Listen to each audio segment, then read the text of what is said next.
Unity on three. 1, 2, 3. Unity.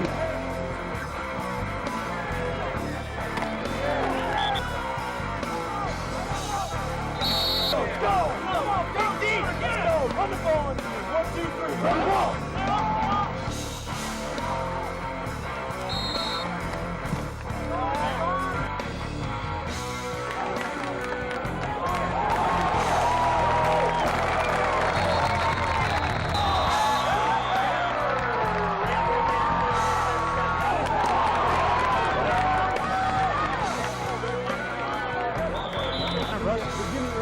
And they call it out.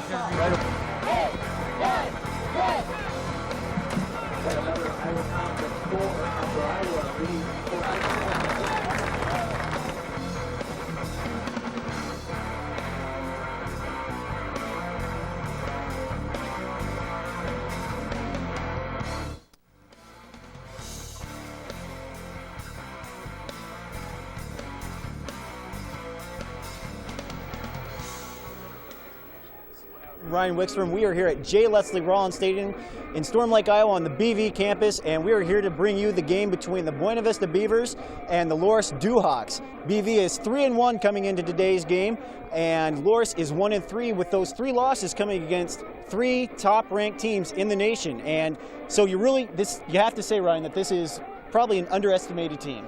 Yes, this team was ranked preseason in the top 25 in the nation, but they came on some hard times playing Central, Co, and Wartburg early in the season, losing to all 3. They are probably the most underrated team in the Iowa Conference right now, and they're looking for a season turnaround. They're probably thinking that hopefully this will be it, just to get their season going back in the right direction.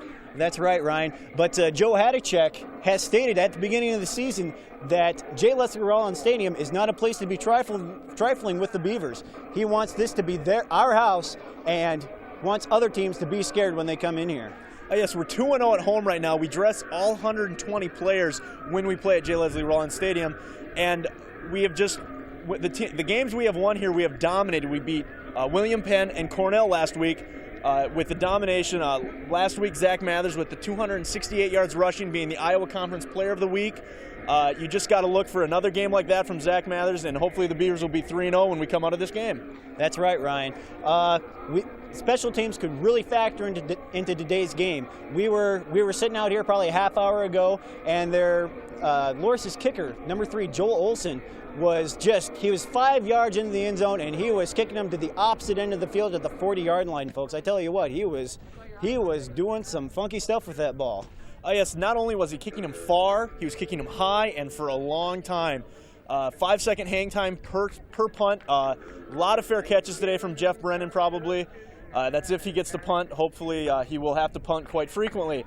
But yes, a lot of high punts. And then he went, after he was kicking him out of the end zone, he went to the 50 and was kicking him in towards the end zone, dropping him on the 2- and 1-yard line every time and keeping him out of the end zone.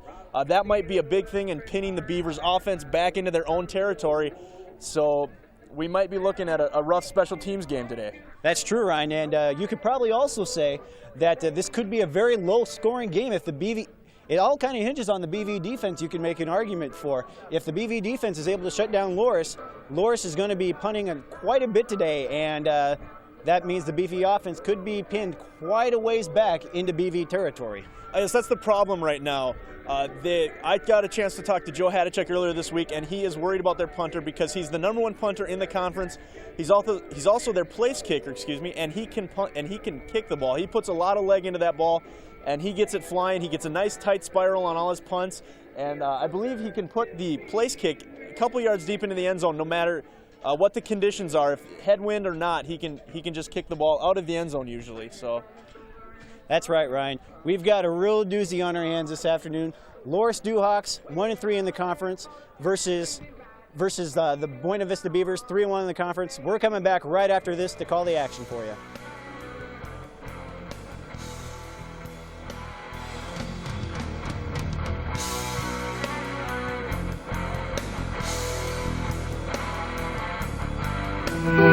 Someone once said, we all come into this world alone, and we leave the same way.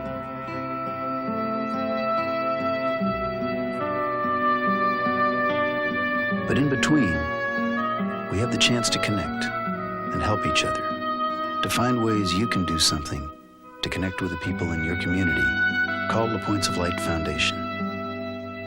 Do something good. Feel something real.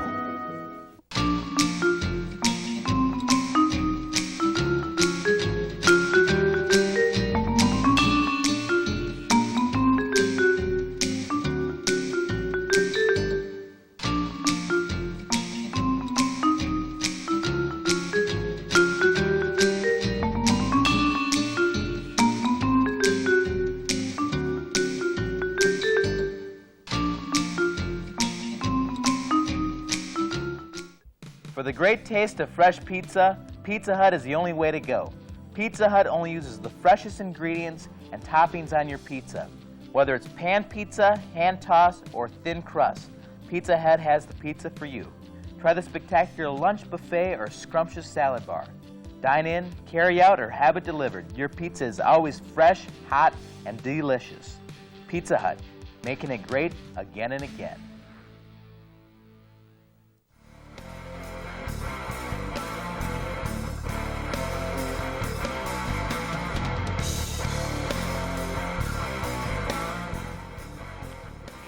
Welcome back, all you Beaver fans out there. I'm Ryan Wickstrom up here with Matt Lacasse. We're up in the booth now, off the field. And we were just looking at the field. It looks still pretty ripped up from the Cornell game, but a lot harder and a lot more firm. So maybe the field won't enter into the game like last week's game against Cornell, and we're going to take some look at the highlights of that game right now. It was here in Storm Lake. Not a great day for the field. We got Zach Mathers on his amazing game, getting a pretty good run here against the Cornell defense. That's right. Great pass there by Klinkefis over to Todd Tryon on the... Tyler Tryon there. We got Klinkefis rolling out, going to Fick, which was another pretty staple during that game other than Zach Mathers running quite a bit. And again, like you see there, Mathers is just dominating the Cornell defense. He just had his way with them, excuse me there. Yes. As you can see here, Mathers goes again with another big run that helped the Beavers win that game. He's just barely nudged out of bounds. Otherwise, that would have been 6, I think. You'd have to say that, Ryan. Yeah. Definitely, As you can see, the field's pretty torn up. We had a lot of sun this week, dried that field out. So we're looking for good conditions today. Like, what can you say? Zach Mathers, that's not Zach Mathers, but Zach Mathers just ran all over the place in this game, I tell you what. Yeah, this field, you got a total 180 from last weekend. Last weekend, as you can see, muddy and rainy, cold. Not a great day, actually it was a great day for football, just not a great day to come out and watch football. That's exactly right. And with Mathers having such a game like that, it really opened up the passing game, as you can see here. And as you can see, we had a little trouble on the punt game. Mike Behrens, the punter last week, fell down once, just missing his footing there on a punt. And but otherwise, it was a pretty clean special teams game surprisingly for a wet, muddy field. Surprisingly high scoring game, with the final score being 49-35 in favor of the Beavers. And I think we're looking at Josh Wigg's 86-yard touchdown kickoff return. It was the first Beaver kickoff return for a touchdown in 3 years, Matt. I tell you, Josh Wigg is a phenomenal player. When they were over in Germany this summer, I tell you what, everybody thought he was Deion Sanders or something. Yeah, Coach Hadachek even thought he did a pretty good job over there. And as you can see, Martinez on with the extra point. We got a little Beaver defense with a good tackle for a loss there. It would look like a pretty good gang tackle. That would have to be the consensus of last week. A lot of gang tackles, a lot of... Well, in a game like this, you can't expect just one person to make all the plays, when the field's wet and everything and everybody's slipping and sliding all over the place. Everybody's got to work together, as they do in any game, but even more so on a wet field, just to get to the place where the ball is and stop the run, or the pass for that matter. Yes, and as you can see, a big theme of last week was Mathers and Klinkefus to Fick passing. Yeah, again, Ron Klinkefus can basically do anything, what he wants to with the ball. He's just a terrific quarterback, and you see the Cornell option that pretty much fell apart in the mud. As you can see, a halftime score of 21-21. And second half highlights now. We got Klinkefus to Fick. It's just the theme of the day. Or a Mathers run, like you see right there, right up the middle.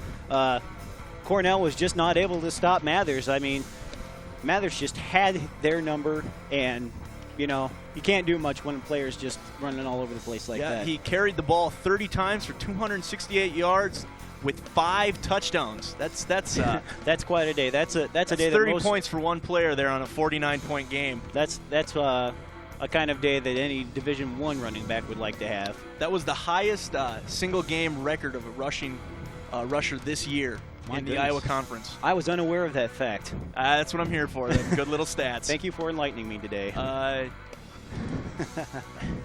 We try to do our best. As you can see, here's another Kickoff's pass to Fick. Just a little rollout, but those are the ones that are effective on a muddy turf. And here's another Mathers run. I think he went. This was about his 40-yard touchdown run. You looked at a lot of his runs, and it was 30. I mean, you think about 30 for 268 yards. You'd think that'd be a little at a time, but he did get a little at a time, but he also had some really big runs last week. That's right. You know, little runs here and there count for a lot, but in the end, it's those big runs that are just going to either make or break your team, really, or make or break your day for that instance. And there you saw the Beaver defense again, just taking out that Cornell offense. That was that Cornell option offense. That was just such a worry for the Beaver defense that whole week preparing for Cornell. You could honestly make a case for that the field had something to do with the Cornell option not being able to run, because with the option you have to be able to stop and cut and all that kind of stuff, and it just wasn't happening for them this game. And there was a run by Kickoff with Martinez extra point there. It was just a great game for the Beavers last week. As you can see, that defense again clogging up everything. There goes the option again. Right there, you see the wet field coming into play. The back that got the option just slipped and fell. Here we go, long, good protection there. Good catch there. Again, Ron Klinkovich he's such a quarterback. He's just able to place that ball, and if he's on like he was last week, anything's possible with that. And you look at these highlights. Here goes Zach Mathers for like a 46-yard touchdown run here. Another game like that from him, good move right there. Another game like that from him. I don't think these Beavers are beatable. I don't know about unbeatable, but they're gonna have quite. Other teams are gonna have quite a time with them, to say the least. Oh yes, and there's another Martinez extra point. As you see, Carlos Martinez, after the loss of Chase Young last year, must be the best find the Beavers have. He's a very consistent kicker. There you see the final score, 49-35. He's a very consistent kicker. We were out here watching him earlier. He was kicking them good. But right now we're going to take a look into the Iowa Conference standings. The Beavers are sitting in 4th place right now with a 3-1 record. But Central is number 1 with a 5-0 record and a third ranking in the nation in the USA Football Division III poll. An interesting side note there, Ryan. Central and Co. are playing today in Cedar Rapids, and you'd have to say that that's just going to be a real close game, you know. But since it's in Cedar Rapids, that could lean a little bit to Co's advantage. That's going to be a make or break game for the conference on who's going to take the conference crown. Good afternoon. We'd like to welcome everyone. Central, Co. Jay Leslie and Stadium for Simpson are all three real strongholds in the conference. Okay, well, take a look on now. Like you said, Co is 4-0. Wartburg is 4-0. Buena Vista is 3-1. Simpson, who is also ranked 24th in the nation, is 3-2 behind the Beavers. Luther is 2-2. Upper Iowa is 2-3, and Cornell and Loras both at 1-4, and Dubuque and William Penn bringing up the back, both without a win. Dubuque with 4 losses, and William Penn with 5. We've got a great game for you this afternoon. Buena Vista versus Loras. We're coming back right after this.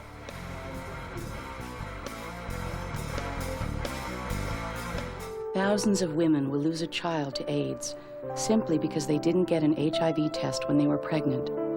You see, there's now treatment that can help stop the spread of HIV from mother to baby, which gives children of HIV-infected mothers something they never had before. A chance. If you're pregnant, please get an HIV test.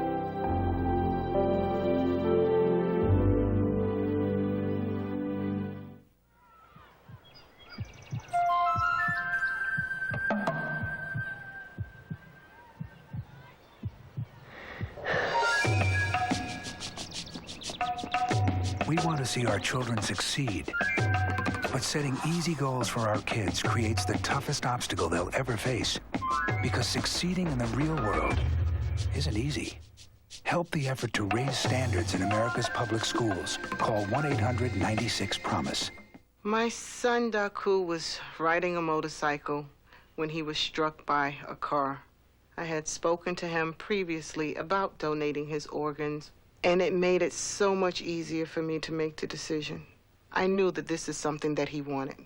I didn't have to feel guilty about making the decision, doing something that he may not have wanted. Every day I tell people, talk it over. You must let people know what you want. Do you think you have the power to change the world? I can change the world one child at a time. I know I can make a difference in those children's lives. I teach. I teach.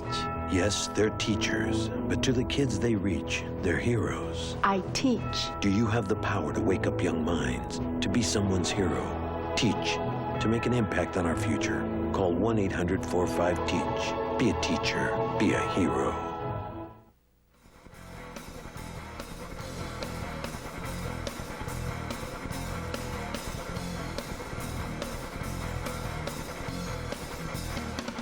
Welcome back, everyone. I'm Matt Lacasse along with Ryan Wickstrom for the Loras versus the Buena Vista Beavers this afternoon. And right now, we're going to go down to Scott Heinley for a field report. Hello, everybody. Scott Heinley down on the field. Keep in mind today, both defenses rank in the top half of the Iowa Conference, while the offenses are in the bottom half of the Iowa Conference. On defense, Coach Hadchuk says, hey, we got to play more fundamentally sound. We got to tackle better than Loras executes on offense, on their blocking. And also keep in mind, Loras, their weak side linebacker, Dino Rogopoulos, is one of the leaders in the Iowa Conference in tackles for losses.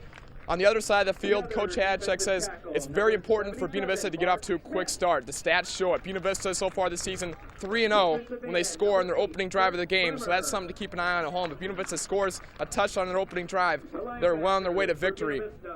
Also, Coach Hadchuk says they can't be one-dimensional. They got to mix it up a little bit.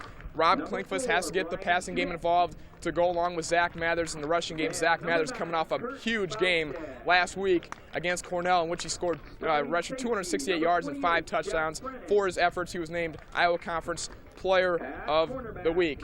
Also, if the game comes down to the wire tonight, this afternoon, one thing to keep in mind, Loras field goal kicker Joe Olson is 0 for 4 this season on field goals, and he's 0 for 3 on field goals under 30 yards. Meanwhile, Buena Vista freshman Carlos Martinez is 2 for 5 in field goals, but he does have a 37-yard game-winning field goal to his credit. That, of course, was in the season-opening victory against Upper Iowa.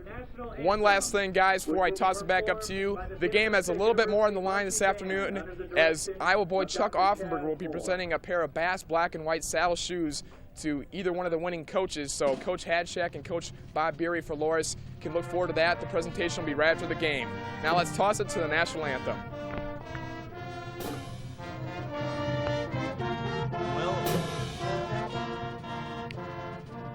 Well, thanks, Scott. We're gonna go to interview I had earlier this week with head coach Joe Hadchuk right now.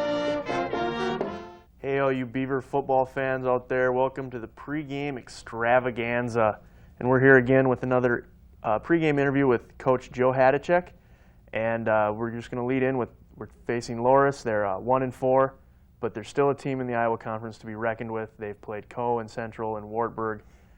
Just how do you feel about playing a team that's kind of really not lived up to expectations yet? So. Preseason, they were ranked, Ryan, in the top 25, and had reasons to think so. They had a lot of returners back, but playing a very tough schedule in the first 5 games, including also Upper Iowa, their lone win coming against William Penn. We don't know what to expect. I know they always get up for us.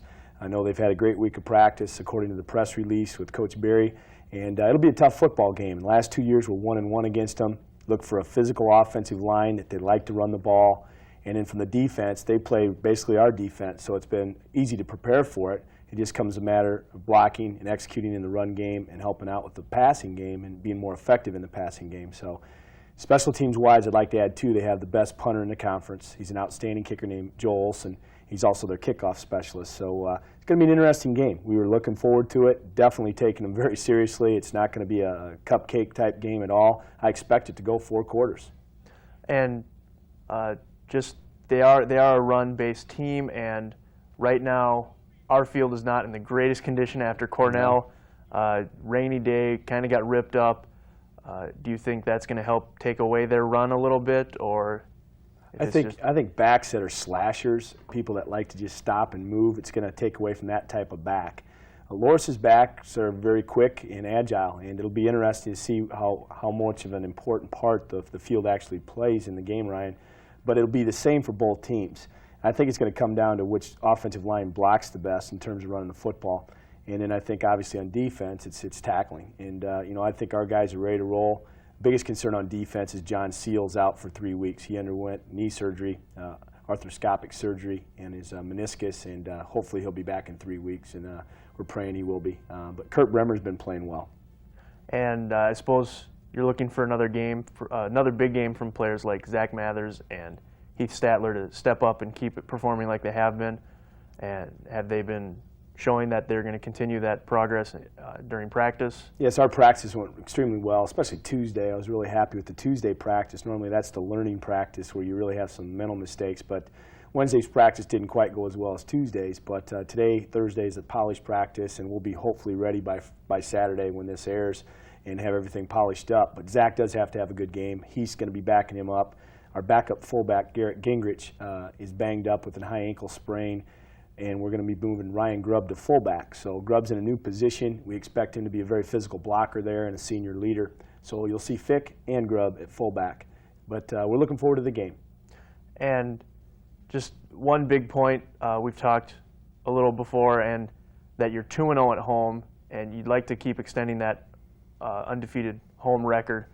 And just is that a key for get your players boost up, that we're undefeated at home and we need to keep that?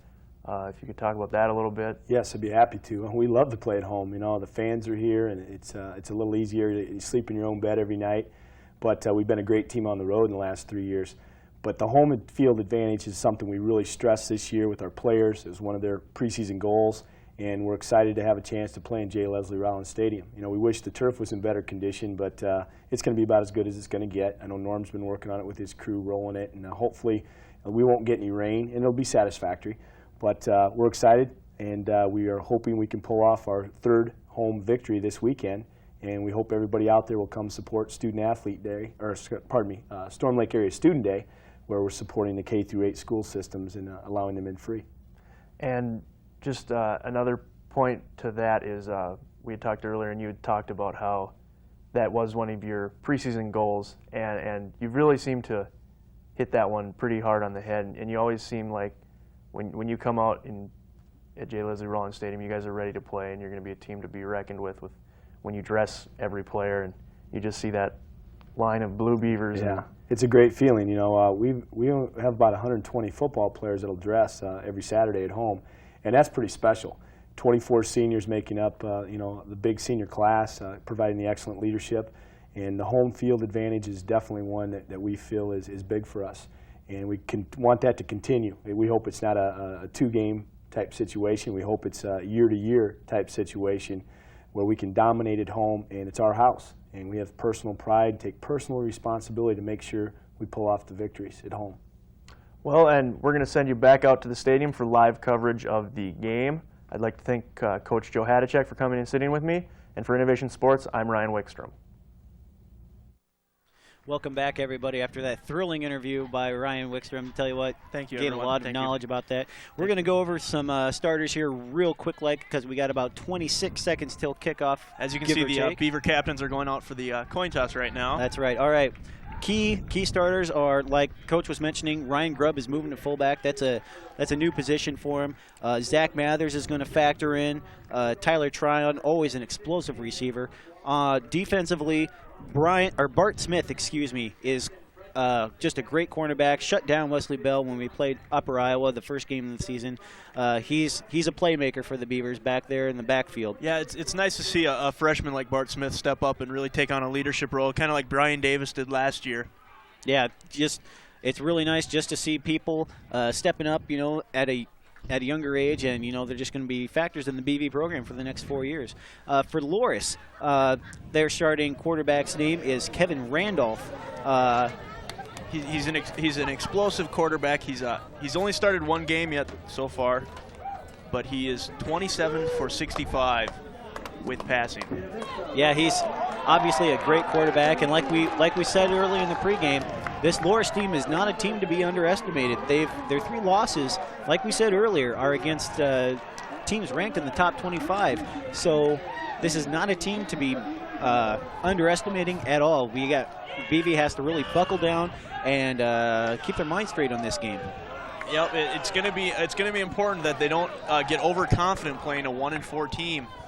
It's a lot of problems you see a lot of times, that teams come in with a winning record to a team with a losing record, and they get really overconfident and really underestimate that team and really don't have their heads in the game to start it out. That's right, but I think Joe Hadacek is a very down-to-earth kind of guy, and I'm sure a down-to-earth kind of guy is going to have his team down to earth, you know. Yeah. I don't think the Beavers are going to be flying high or anything like that. And it looks like the Beavers are going to be receiving the kick, so we'll be on offense first. They're going to be heading towards the lake, going south on the field.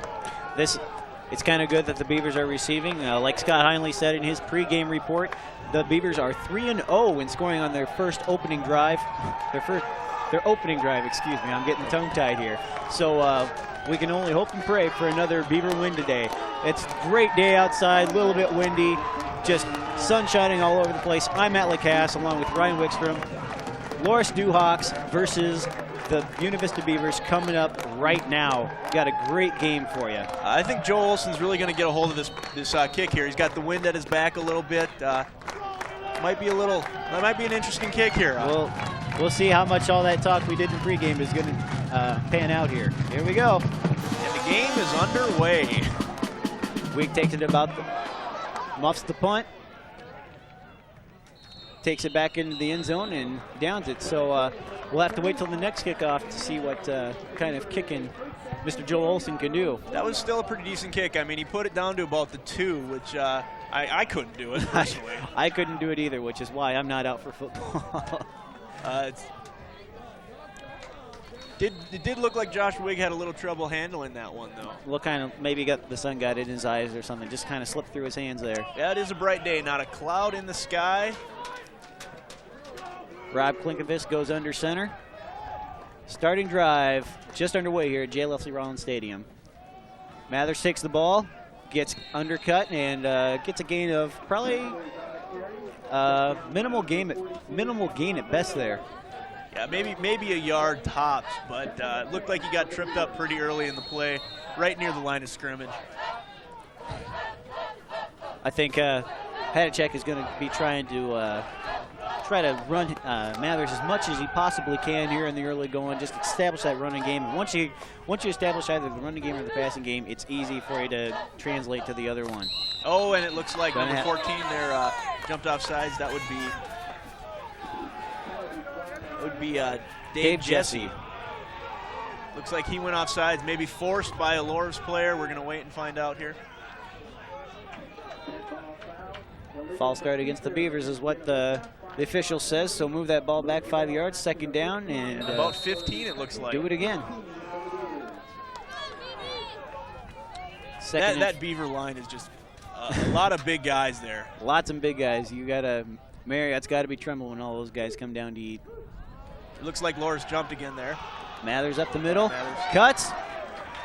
Hits a Duhawk player and takes him another 2 or 3 yards. Good run there by Zach Mathers right up the middle. Gets about 7 yards on the carry. That'll help out. But that puts Beavers in a bad position with the flag out there. Quite possibly putting them back into deep passing position for third down. Wait and see what the call is here. Looks like they're marking off again against the Beavers. And if you're Joe Hadacek right now, you can't be happy. You're 3 plays into the game and already you've been penalized twice. Yeah, you can't do that. You can't win a football game like that. I think they're going to be worrying about sending the Beavers deep. Maybe get a nice pass here out of Rob and maybe to Tyler. Just for second down and 20. Ball is on the 10-yard line. Clink of his back. Oh, I'm sorry. He fooled me. Yes. It looked like Grubb with his first run as a fullback there. And it looks like we got some unsportsmanlike conduct flags down for a late hit. Now, if you're the Loras head coach, now that's, you've got him backed up to the 10-yard line, second down and 20, and then you get an unsportsmanlike called on you, and that's kind of a killer. It looked like it was by Anthony Pasquez, the cornerback for Loras. He's a freshman though, so he's going to make those kind of not thinking mistakes there. Exactly. First year out, you just gotta kind of get that first year jitters under your belt, and then hope for the best your last 3 years, I guess. Yep, it looked like a 15-yard penalty there, so that would be a key penalty for starting off, if you can dare say that this early. That could factor into this drive. I don't know about the game, but let's see. Third down and 4 yards to go for the first down. Ball is on the 26-yard line of the Beavers. Beavers had 2 early penalties. If you're just joining us, 2 false start penalties, and then Anthony Pasquez of the Loras Dewhawks had an unsportsmanlike penalty called on him, and that puts us at third down and 4 yards to go. Klinkoff under center, takes the hike, hands off to Mathers. Mathers around the left side, and he might have lost a couple yards there. I think so. He was hit pretty hard in the backfield there, and it looks like the Beaver punt team is going out. This is that first drive didn't really go well. They just weren't able to really get anything going. Had a couple penalties there, and just weren't able to quite capitalize on the penalty there by Loras. And Mike Behrens is back deep to punt. He is the third punter in the conference right now with 27 punts with an average of 37.2 yards. Nice punt there by Mike Brennan down to about the 41-yard line of Loras. Just a real nice job there. Nice punting into the wind. Looking at that from home, it might not look like a great punt, but out at the stadium here, it's got a pretty good south wind coming in straight off the lake, so any passing going that way is going to be kind of hard, any passing or kicking. Loras has the wind at their backs this first time around. Hands off to his running back there, number 41 there. That was Terrence Pirtle, I think. 41, Terrence Pirtle, that's right. He's a freshman now. He's been playing big for Loras this year.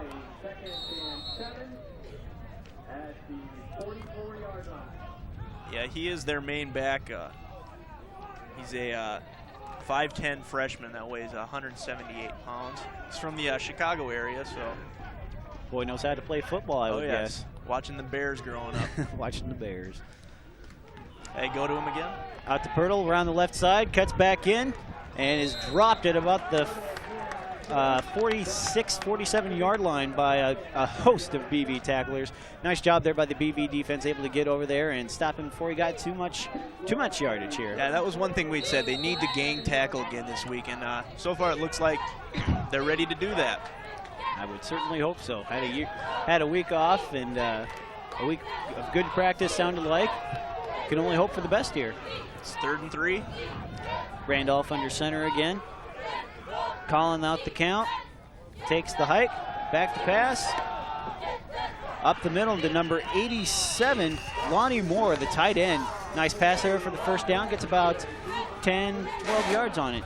Nice job there by Loras. That's really what you want on a third down play. You want something that's going to draw the defense up, have them blitz, and then really get a nice pass over the middle where all the linebackers have blitzed out of. So,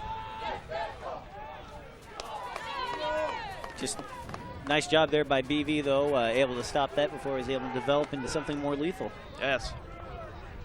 Randolph is under center.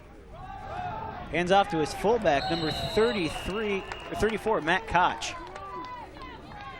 35, excuse me, number 35, Matt Koch. Yeah, again, just tackled by the whole defensive line of the Beavers, and I think Coach Hadachek's going to be happy with Mark Smith's crew there on their tackling job. Nice job there. Got about a yard on the play. Defensively, Beavers are doing fairly well here in the early going. If you're just joining us, no score in this one. 10 minutes and 18 seconds to go in this quarter, first quarter.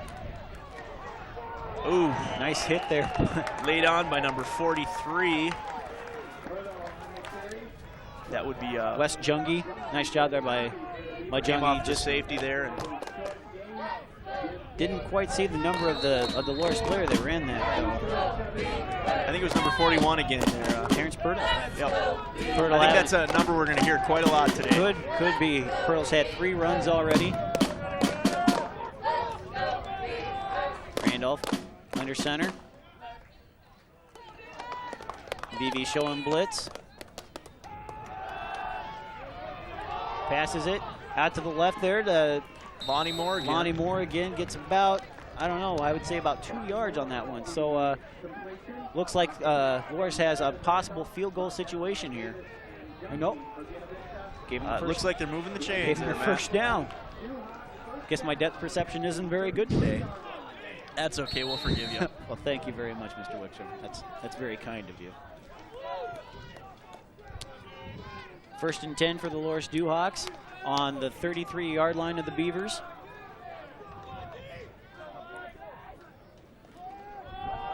Randolph hands off to Purtle again. Purtle is stuffed by the entire defensive line of Buena Vista. Nice job there. When you're a defensive coordinator, that's what you like to see is the whole team in on a tackle. Indeed, indeed. You like to hear it when the announcers can't name a solo tackle. Yeah, that's exactly right. We're just youngins here at Innovation Video, but we do our darndest.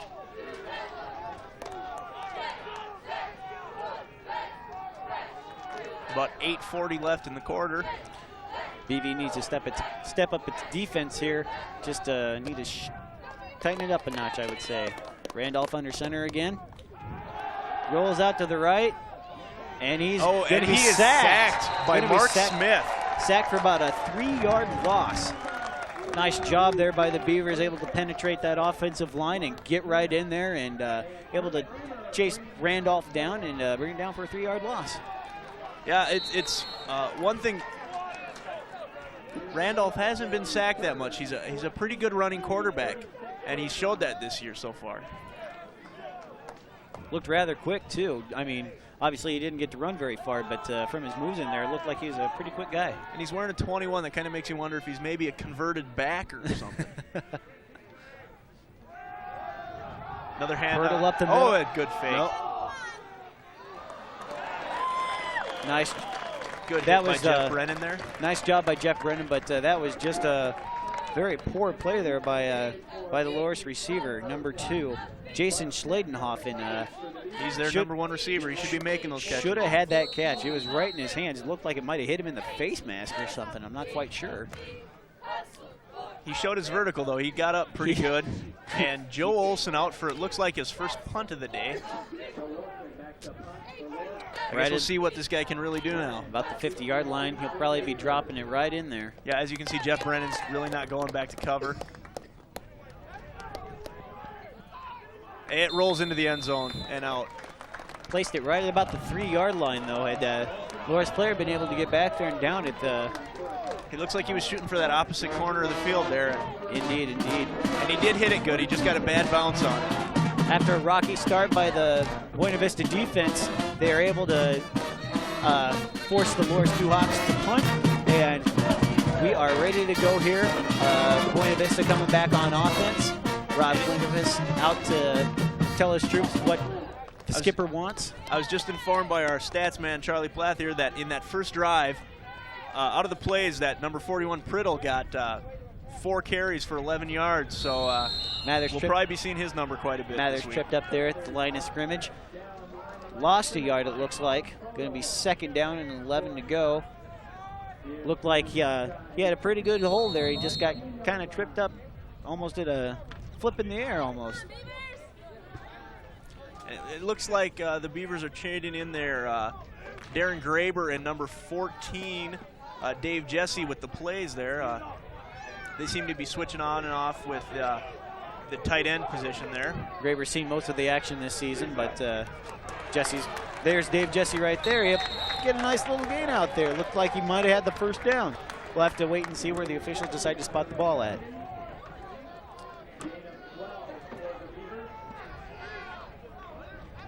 Looks like they're spotting the ball right on the 30, and they're moving the chain. So nice job there by Dave Jesse. Put his head down and just pulled his way forward and able to get that first down. Hadachek has to be happy with that. Oh yeah. Anytime you get a first down, you got to be happy. I would certainly hope so.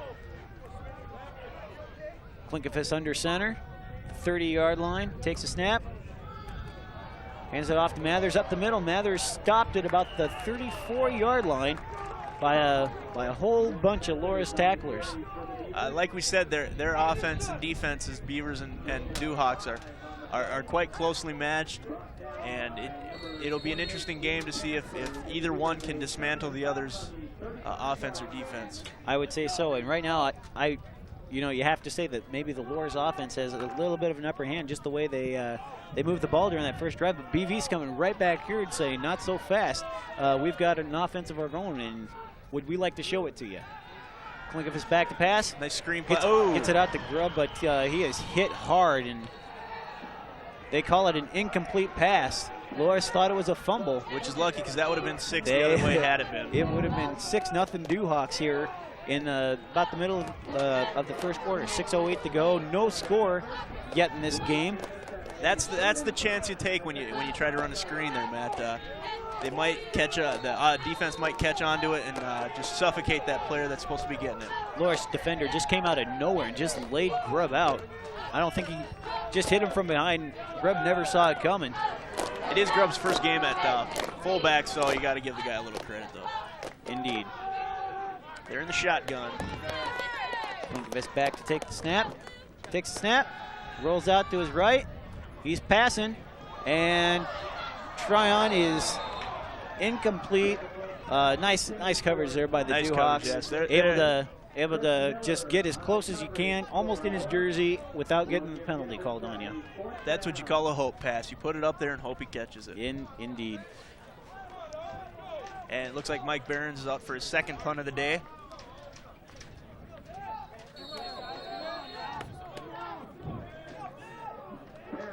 Behrens back to punt. He's standing on his own 20-yard line. Nice punt by Behrens. Pushes the Loras receiver back. Nice job there by number 41 on the. That was Brian Davis. Nice job there. That was not.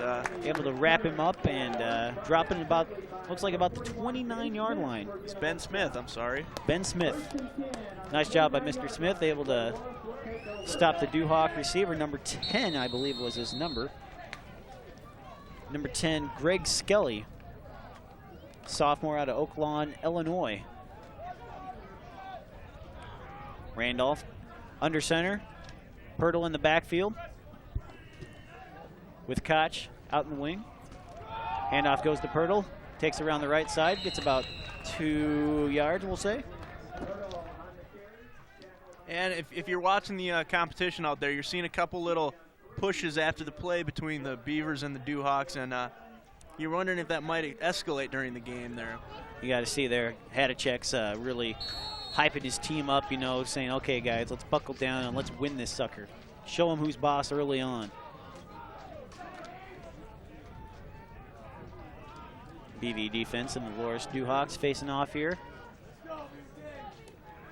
Randolph calling out the count.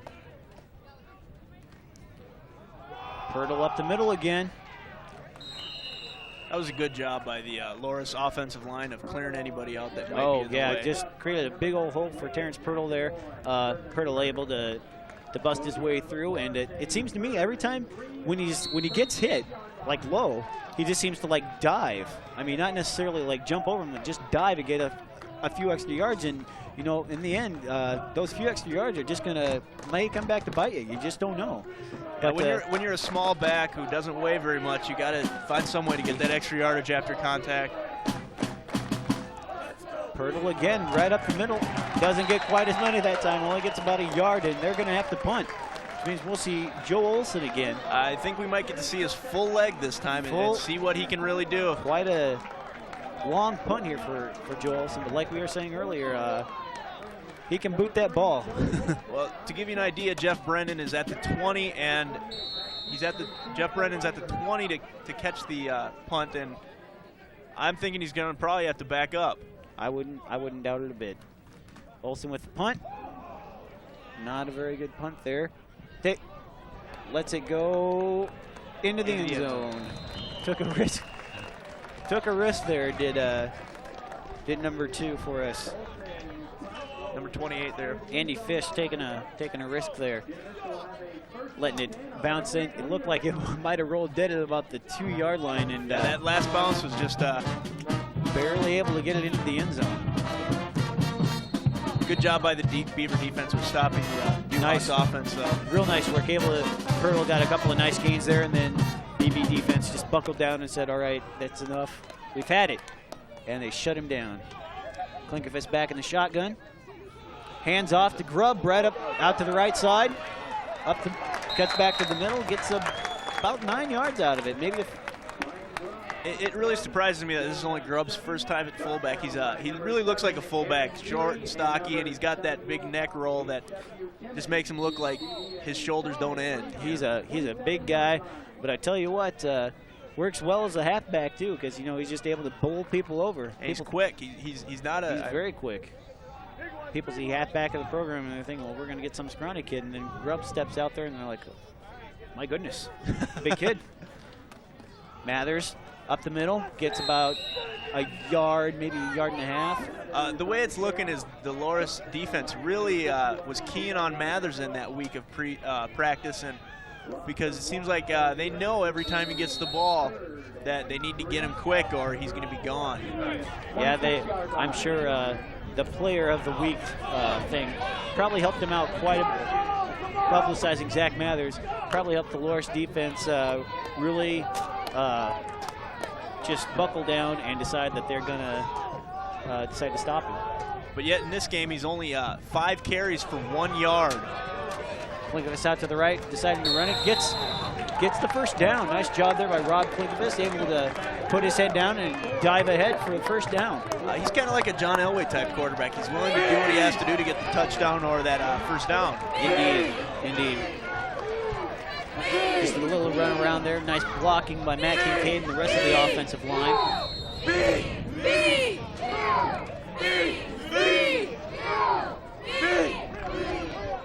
Offensive line lines up. Klinkerfist calling out the count. Looks like the handoff is to Mathers again, around to the left side. Got a yard, maybe 2 at the very most.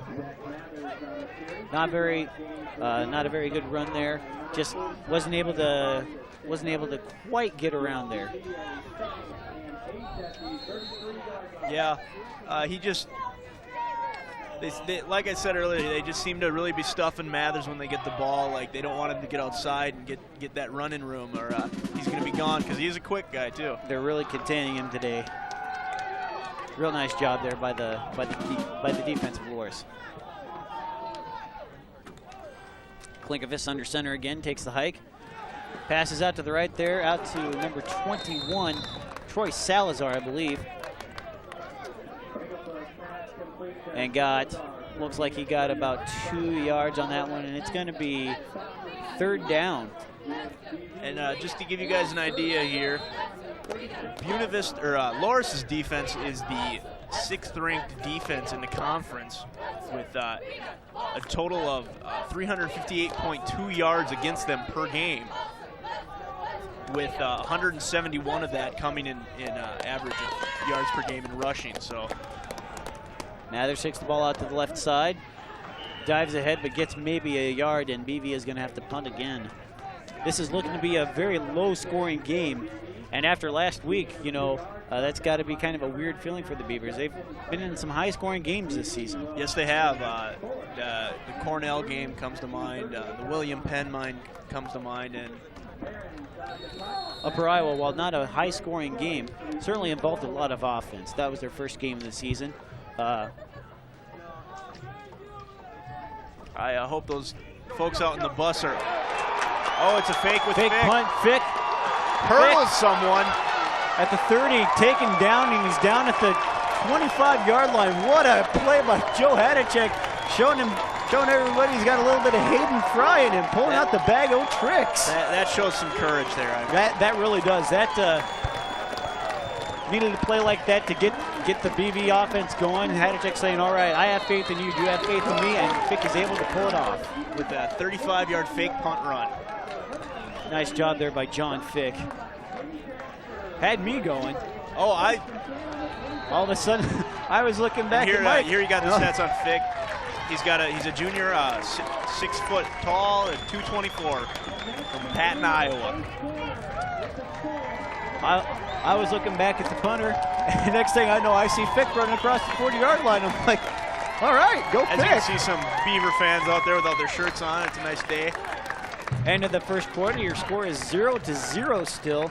1st and 10 for the Beavers, going to be on the 27-yard line. A rather defensive quarter there, I think. You would have to say so, being that there's no score.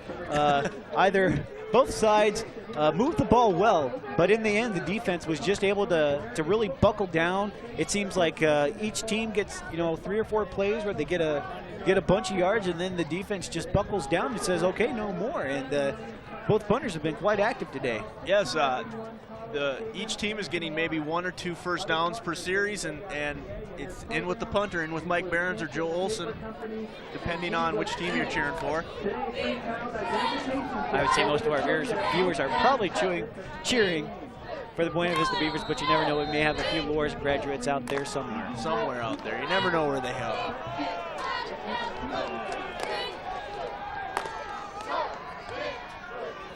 But after that fake punt, the Beavers just got some great field position there. Yeah, they did. 1st and 10, Klinkovich out. Passes out to Jesse, but he is stuffed.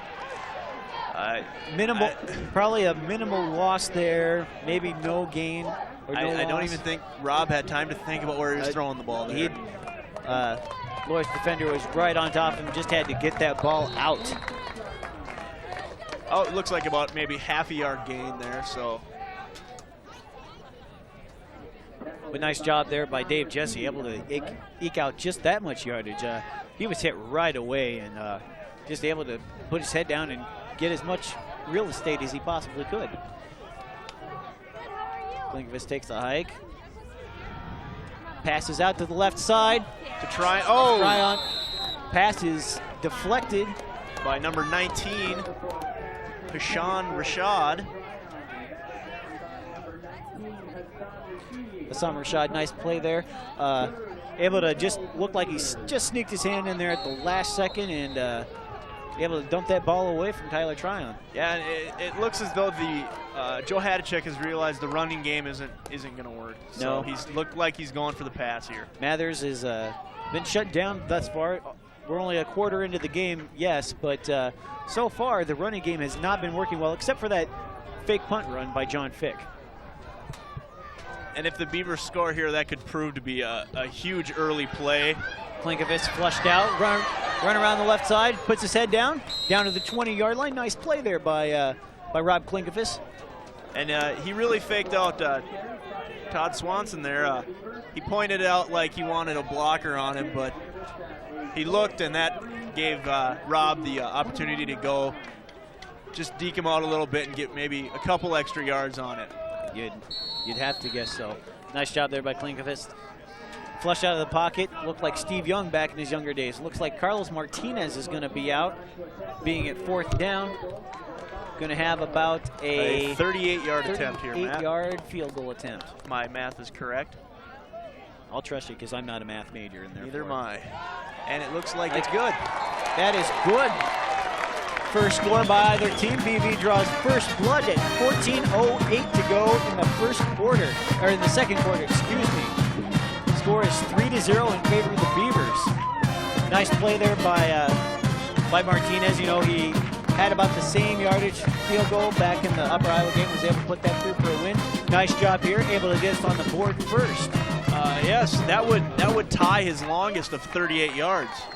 Nice job there by Klinkovich, able to get Martinez into scoring position, and Martinez was fortunately able to put it through the uprights and As a result, BV is up 3-0. And as you can see here is Martinez. He's only a freshman, but he's really made an impact on this team. 5'7", weight 150 from Papillion, Nebraska. And if you're from Nebraska, you know, you probably play football. Yeah. I hear the Huskers are playing today. I'm surprised he's trying not to ditch the game to watch the game. And here we get our first look at him. Nice kick there by Martinez. Out of the end zone. What a kick by Martinez. He's not a very big guy. I think he weighs maybe $170, maybe $150 even. Not a very big guy, but he's got a leg on him, Matt. Almost put that sucker through the uprights. Would we be playing Arena Bowl, so that'd be some points, or not? I really don't know. I'm not a big fan of the Arena Bowl action. Nice job there by the BV offense, able to generate some points for their defense, and now the defense just has to step it up and shut the Dewhawks down. Looks like a new back, not Terrence in now. Looked like number 32 for Loras. Nick Smith. Nick Smith, freshman out of Sterling, Illinois. Nice job there. Got around the left side and got about 5 yards on the play. That's one thing Joe Hadachek likes about the Loras team is they really recruit the Chicago area and get some good, you know, not the top prospects because they go D1, but some really good prospects out of there. Bring some real excitement to the league. Just get some better players in here and just make the football games more exciting. Really good run. Fake. Sack back at about looks like the 15-yard line. It looked like Mark Smith again was the first one to touch him. It looked like Randolph may have just slipped on the turf or something. And like we were saying earlier, this field is not in the best of conditions, although much drier from last week. It's still not in the best positions. That's BV's second sack of the game so far, and you know that's just bodes real well for this for the BV defense. Not just BV's, it's also Mark Smith's second sack. So looks like Smith might have a big game on his hands too on the line. Randolph under center, and we've got a whistle on the play. Could be a delay of game. Could be a delay of game penalty, but I wasn't watching the clock, but that's just an early guess. Delay of game called against the Loras. That's 5 yards. March that ball back to the 10-yard line. That would put it at almost 30 or 3rd and 20. So 3rd and 20. This is you know, if I was a betting man, I would bet that Loras would probably be passing on this play, but that's just a guess. But then again, the Beavers have already ran that fake punt early in the game, as fake punts go. So you just don't know. Randolph under center, drops back to pass. Out. Yes, Matt. And he's got a receiver open. Great catch, number 5. What a play. That was number 5, Dan Zintak. What a play, able to just extend his body up and reel that ball in. Looked like about a 22-yard catch. Right now, we're going to go down to Scott Heinley with the field report, and I certainly hope he's got something interesting for us. I do too. All right, thanks a lot, Matt and Ryan. Well, today is National Child Identification Program in conjunction with the Storm Lake Police Department and Buena Vista Football, and it's put on, sponsored by the National American Football Coaches Association. And what happens is when kids K through 6th grade come in here from Storm Lake or surrounding communities to the football game, they get this packet. And Chris, I'll have you move in a little bit here. And I got I fingerprinted my own self in case I happen to get lost. You guys can find me. But anyway, that's a good program set up by Coach Hadachek. And back to the game, the Beavers scoring on the 3rd possession. So the string of when they scored on the 1st possession of the game is broken, but still they got on the scoreboard first. So we'll see if that doesn't equate out to a victory. Guys, Beavers looking good so far. And the huddle, Coach Hadachek said, hey, we need our offensive line to do the job. The defensive line is getting all the tackles. The linebackers aren't doing anything, so the line is going to be the key thing here for the Beavers. Back up top to you guys. I just hope Scott isn't depending on us to find him. I would hope that by this time Scott can find his way around the BV campus. You know, he's a senior and everything, and if he gets lost in Storm Lake, I'm going to have some questions for him, I tell you what. Nice play there by the backfield of the Beavers, able to ward off the receivers of the Dewhawks, and an incomplete pass results. I didn't quite see what happened. There's got some yellow laundry laying out there on the field. Looks like holding against Loras. 10-yard penalty from the spot of the foul, and that moves them back to, they're still walking quite a ways. After just having that 3rd and 20 because of penalties, you know, you don't want to be back there again for Loras. Indeed not. They're back at about the, looks like about the 16-yard line. Not a place you want to be in after that 21-yard reception by look at the Zintak. scoreboard, and it says 2nd and 29. 2nd and 29. This is not the situation you like if you're a coach. Randolph is under center in a passing situation more than likely. Drops back, passes out to the right side. Oh, nice defense. Didn't see the player's number 7, Bart Smith.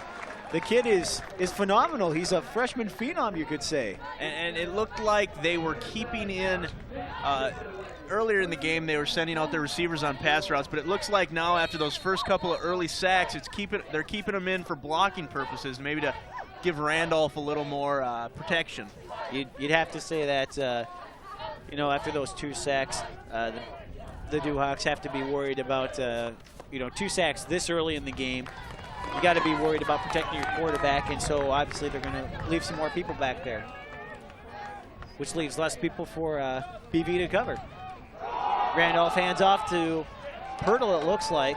No, it's number 32 again, Nick Smith. I lied, everybody. I'm terribly sorry. Please don't hate me forever. You couldn't see it with all those blue jerseys around it. That's exactly right. BV just swarmed to him. Looked like a bunch of bumblebees with those yellow pants and everything. Well, I guess they don't have black shirts on, but they're bumblebees nonetheless. Or busy beavers, whichever way you want to go with that. Again, just nice job there by the BV defense. Enough kidding around here. They saw the ball. They just swarmed on him. You know. It looks like the Beavers seem to be handling the game tackling quite well again, and yeah. This game is moving on quite nicely. We are at about 11 minutes to go here in the second quarter. The score is 3-0. I am Matt LaCasse along with my partner in crime this afternoon, Ryan Whipstrom. We are here at J. Leslie Rollins Stadium. And when you're looking at the penalties of this game, the Beavers are 2 for 10 yards, and Loras right now is 4 for 43 yards. Just overthrown. Just overthrown by about 4 yards there. But, you know, when you've got the entire defensive line of Buena Vista pounding in on you, that's about the best you can hope for. And looks like a good punting situation here for Joe Olsen. He's going to be deep in his own end zone. And, you know, like we said earlier, he was dropping them on the 40-yard line of looks like it'd be Buena Vista 40-yard line. Kind of makes you wonder, though. He already had one, and he didn't do great when he had pressure, but as we see here, he can do good. Puts it on the 51-yard line and takes a Loras bounce down to about the 43-yard line, I would say. I'm guessing that was near a 60-yard punt. That quite a punt, much farther, probably twice as far as I could punt it. I tell you what. That's twice as far as I could throw it. I tell you what. And just a beautiful day out here at J. Leslie Rollins Stadium. Yeah, if you're free this afternoon, come on out. It's a great afternoon. Watch some BV football. Come on and see the band play. Come and see the band play. What a band we have here. Who knows, you might even walk over to that bus and maybe get a brat or something. Who knows? I'm thinking about doing that after the game. Smelling really good. Oh, yes. Klinkovich takes a snap. Grubb up the middle. Quite a run by Mr. Grubb. Grubb puts his head down, bowls over a couple of Duhawks, and he's got himself a 9-yard gain. What a play. I think the Beavers have found their new fullback. He looks like he's really doing a good job at fullback. The few times that Grubb has had the ball this afternoon, he's been doing really well, just bowling over Duhawks left and right, and as a result, he's moving that ball right down the field for Coach Joe Hadacek. 2nd and 1 to go, ball on the 47-yard line of the Loras. And we've got some tendencies for you here. BV's done 19 plays this game, 13 rushes, and it looks like 6 passes. Now 7 with a wide open touchdown Beavers. What a play! Number 25 for the Beavers. That would be, we're looking.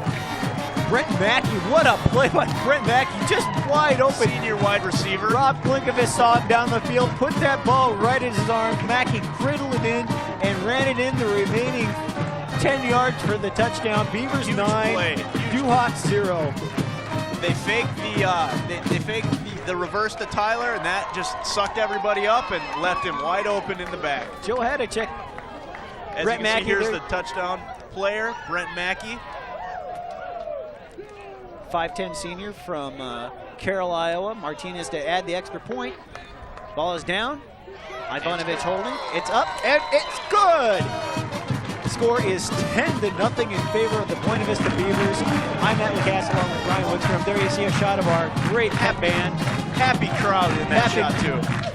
How can you not be happy? We're up 10-0. Beautiful day here. That was just a great drive by the Beavers. Just able to really capitalize on some Loras mistakes. Obviously, the backfield of Loras wasn't quite paying attention. They allowed Mackey to get behind him, and a 7-point mistake there for the Loras Duhawks. Those are the mistakes that hurt in football. That could prove to be a pivotal play here early in the game. Now we got a shot of Hadachek here, maybe congratulating the team, telling them maybe what they could do to get in there quicker, not have to worry about taking all that time off. Carlos score more. Carlos Martinez to kick it off. Last time he almost put it through the uprights. A little lower kick this time. Little line drive. Handled by the Duhawk receiver. Looked like Pirtle. Pirtle, yep. Pirtle is out to the 23-yard line, I'm going to call it. That's just a guess, though, folks. Don't hold me to it. Pirtle does quite a job for the Duhawks. He plays defense, he fields punts and kickoffs, and he's their #1 back. So he is the all-purpose player for the Duhawks. Looks like about the 23 or 4-yard line. I can't quite. My depth perception is just. It looks about not the very good 23 or 24, we'll say, Matt. Mid 23 and a half. Why don't we just compromise there? I think we'll be there. I think we'll be okay there. Randolph under center. Calls out the count. Takes it, keeps it. They try this. Duhawks tried the same play, but Randolph just overthrows his man there. He's got quite an arm. He's overthrown his receivers 3 or 4 times now. That includes those jump balls that the receivers have been real close to catching, but they've just had to go up into the air for. Overthrew number 12, Joseph Runnett, a wide receiver, sophomore from Strader, Illinois. And Randolph is 3 for 7 for 39 yards this afternoon, while Klinkovich is 4 for 7 for 63 yards and 1 touchdown. So kind of easy to see who's winning that battle right now. You just got to look at the score. BV defense decides to hunker down here, 4-man front. Randolph pitches out. Number 32 for Loras. Nick Smith, freshman from Sterling, Illinois. And Smith has really been doing some running for the Duhawks this time. We got an injured Loras player down on the field right now.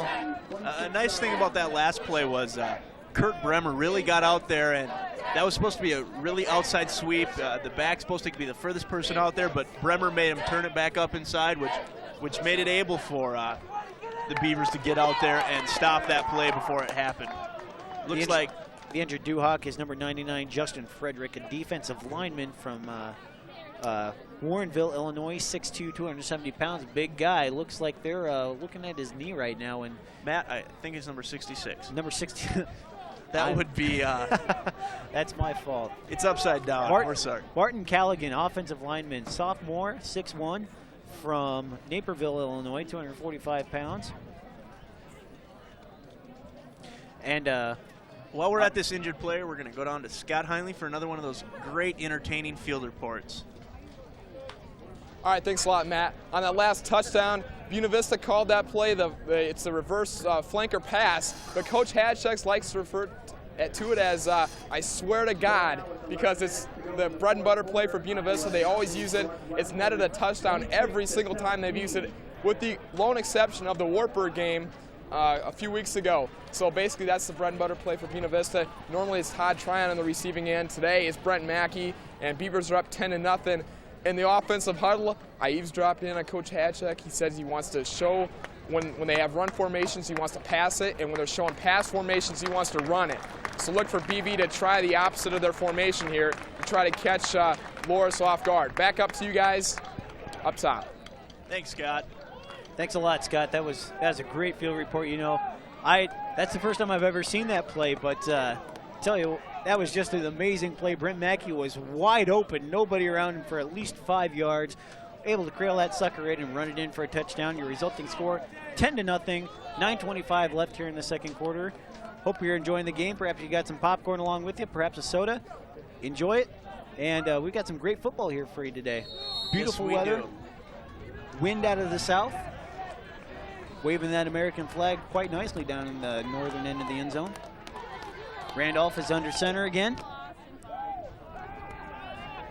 Looks He's like really maybe stumbling he dropped out of the pocket there. Out to his left, throws that ball, just barely overthrows his receiver, number 2, Jason Schladenhoffen. And it's really showing in the numbers. BV has 140 yards total offense, while Loras is only up to 53 right now through almost a quarter and a half of play. So that's right. BV defense is obviously being the more dominant of the defenses here. Excuse me. After that opening drive, I had my doubts, but obviously the defense has proved me wrong. Joel's in the punt again. After 4 drives, it looks like. Takes a Duhawk bounce down to... They're letting it roll to the dead. Roll to the dead. Looks like about the 33-yard line. So Joel Olsen on his 4th punt doing a good job in there. You kind of seen why he's the #1 punter. He's being called on a lot. BV has had great field position in this game, Ryan. Really, they haven't been pinned back inside their own 30-yard line more than once. I think the only time they were really back there was that opening play, and they were back on the 10, and that was just because of penalties. You know, and you really can't, I mean, you can hold that against a team. The furthest back they've started was the 20, but then they got pushed back by some penalties to the 10, I believe. So Klinkovich hands off to Mathers. Mathers up the middle, out to the right side. He's got running room. He's at the 40. And cuts it back in. He's at the 20, the 15, the 10, the 5. Touchdown, Zach Mathers. But we have Laundry on the field. This could... and it came from the back judge, so I'm guessing it's coming back. Number 99, the uninjured Duhawk as it appears. Justin Frederick is standing about the 39-yard line, and he was beckoning for that ball to come back, and it looks like it's going to come back. It looks like it's going to be a clipping call, so that's going to push the Beavers back quite a bit. That's an unfortunate turn of events here. It looks like it's against number 70, Eric Johnson, the offensive guard. That's too bad for Mathers. Able to, nice job there by Mathers, just able to complete that play from Gladbrook, Iowa. As you can see, 6'1", 195 pounds. That would have been a about 65-yard touchdown run. Nice. Just, I wish I could run that fast. You know, I barely saw him move. He was going so fast. So I can. Instead of the score being, no, I'm sure you can. No, I can't. Instead of the score being 16-0 in favor of the Beavers, it's first down and 18 on the 26-yard line of Loras. Klinkovich back to pass, rolls out to his left, being pursued, tucks that ball under, and away he goes. He gets about 11 yards on the run. Nice job there by Klinkovich. Tucks that ball under and able to take off. You got to really like that about Division III football. Division I, you see it. The quarterback will dive for the yardage, but Division III quarterbacks, they're not scared to tuck it up and run with it and get hit. No, they're not, because they Division I quarterbacks have that possibility of going on to the pros, while as Division III quarterbacks probably will not be going on to the professional ranks. Speaking of that, last year's Loras running back did get a couple professional looks. Well, there goes my opinion right down the drain. Well, anyway. That's running back. They're running back. His name is eluding me at the moment. Klinkovich takes the but Klinkovich out to pass, gets it out there to number 14, David Jesse, but Jesse slipped, and it's going to be third down and looks to be about 8 yards. Yeah, 7 or 8. Again, if you're just joining us, score is 10-0 in favor of the Beavers. 7:36 7 minutes and 30 seconds to go here in the first half. I'm Matt LaCasse along with Ryan Wickstrom here on Innovation Video Sports. Hope you're having a lovely afternoon. We've got some great football action for you. 3rd down and 8 for the Beavers to go. Klinkovich under center, takes the ball, fakes the handoff to Mathers. Wide open. Intercepted by number 7 for Loras, and he gets it back to about the original line of scrimmage. That was number 7, Aaron Healy, free safety. He tried to throw it to a wide open Troy Salazar, and it just slipped through his hands, Matt. Yep, it bounced off Salazar's fingers, and unfortunately the middle is not the place that you want to mishandle a pass and have it go up in the air. No, it is definitely not. Healy able to step under that pass and put Loras in pretty good position here. They're going to be at the 36-yard line of the Beavers, and short field here. Your defense has got to buckle down and make a stop here. Hopefully they'll stop him. We'll get to see Joe Olsen is as bad as we hear on the extra points, field goals. Fumbles the ball. Randolph fumbles the ball, but he covers it back up before he is jumped on top of by 2 Beavers there. A lot of times that's just miscommunication. His back thinks he's going to get it in an option, and the quarterback just pulls it out. And that's pretty much what it appeared to be. Just was not able to hold on to the ball, and a little bit of miscommunication there, and Loras is lucky that they still have the ball. 41-yard line here of Loras. Loss of 5 yards on the play. Randolph under center. Call on the count out. Away we go.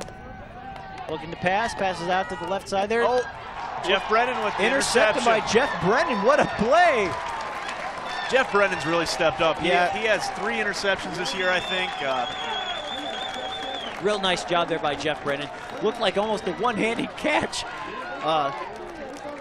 Just real nice job there. Able to turn that unfortunate turn of events for the BV offense around, and now the BV offense here. 1st down and 10. Ball on the 22-yard line, and there you see Jeff Brennan's graphic. Junior, 5'10", 175 pounds, out of Emmitsburg, Iowa. He's just been phenomenal this year. Looked like he might have had super glue on his hands to bring that one in. When you see interceptions like that, you kind of wonder why that player isn't playing offense and working alongside Tyler and Todd Tryon. You gotta wonder sometimes. Looks like we're gonna have a timeout on the field here. Gonna take a water break. It's kind of a little bit warm out there today, actually.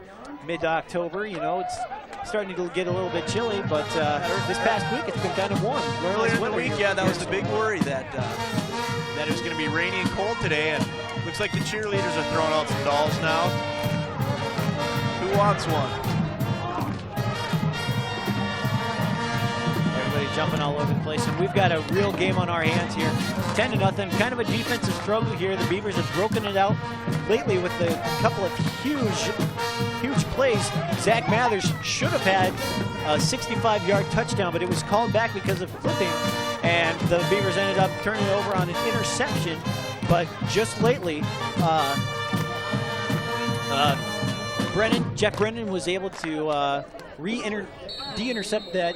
Well, got an interception for the Beavers. I tried to be clever there, and it just failed on me. Tried to make a word that wasn't true. Tried to make a word that didn't exist, and that just didn't work for me. Rob Klinkovich calling out the counts after talking it over with his teammates. Rolls out to his left.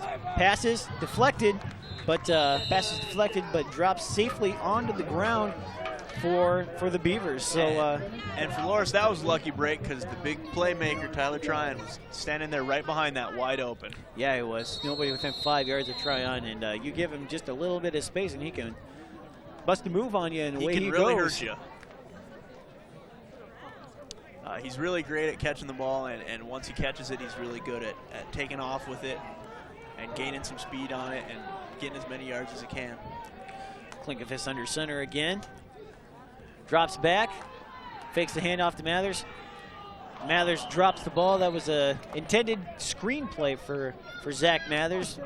Had a lot of blocking out there, possible yardage involved. 3rd down and 10 to go. 6 minutes, 8 seconds to go here. And it looks like Fick is getting ready to check in as fullback there for Grubb. John Fick saw a lot of action early in the season. Lately, he's been not been playing quite as much, more of a blocking back lately. Oh, looks like they're shuttling in Dave Jesse and Grubb. Oh, Grubb is staying in. He decided he wants to be in this huddle. Grubb having a great game this afternoon. He hasn't had that many carries, but he's just been doing great. When he's touched the ball, he's had big runs right up the middle or over to the left side. It looks as though the refs did blow the whistle before the play clock did run out, but we'll see what it is here. Looks like a player has a shoe problem there or something. That's number 25 for the Beavers.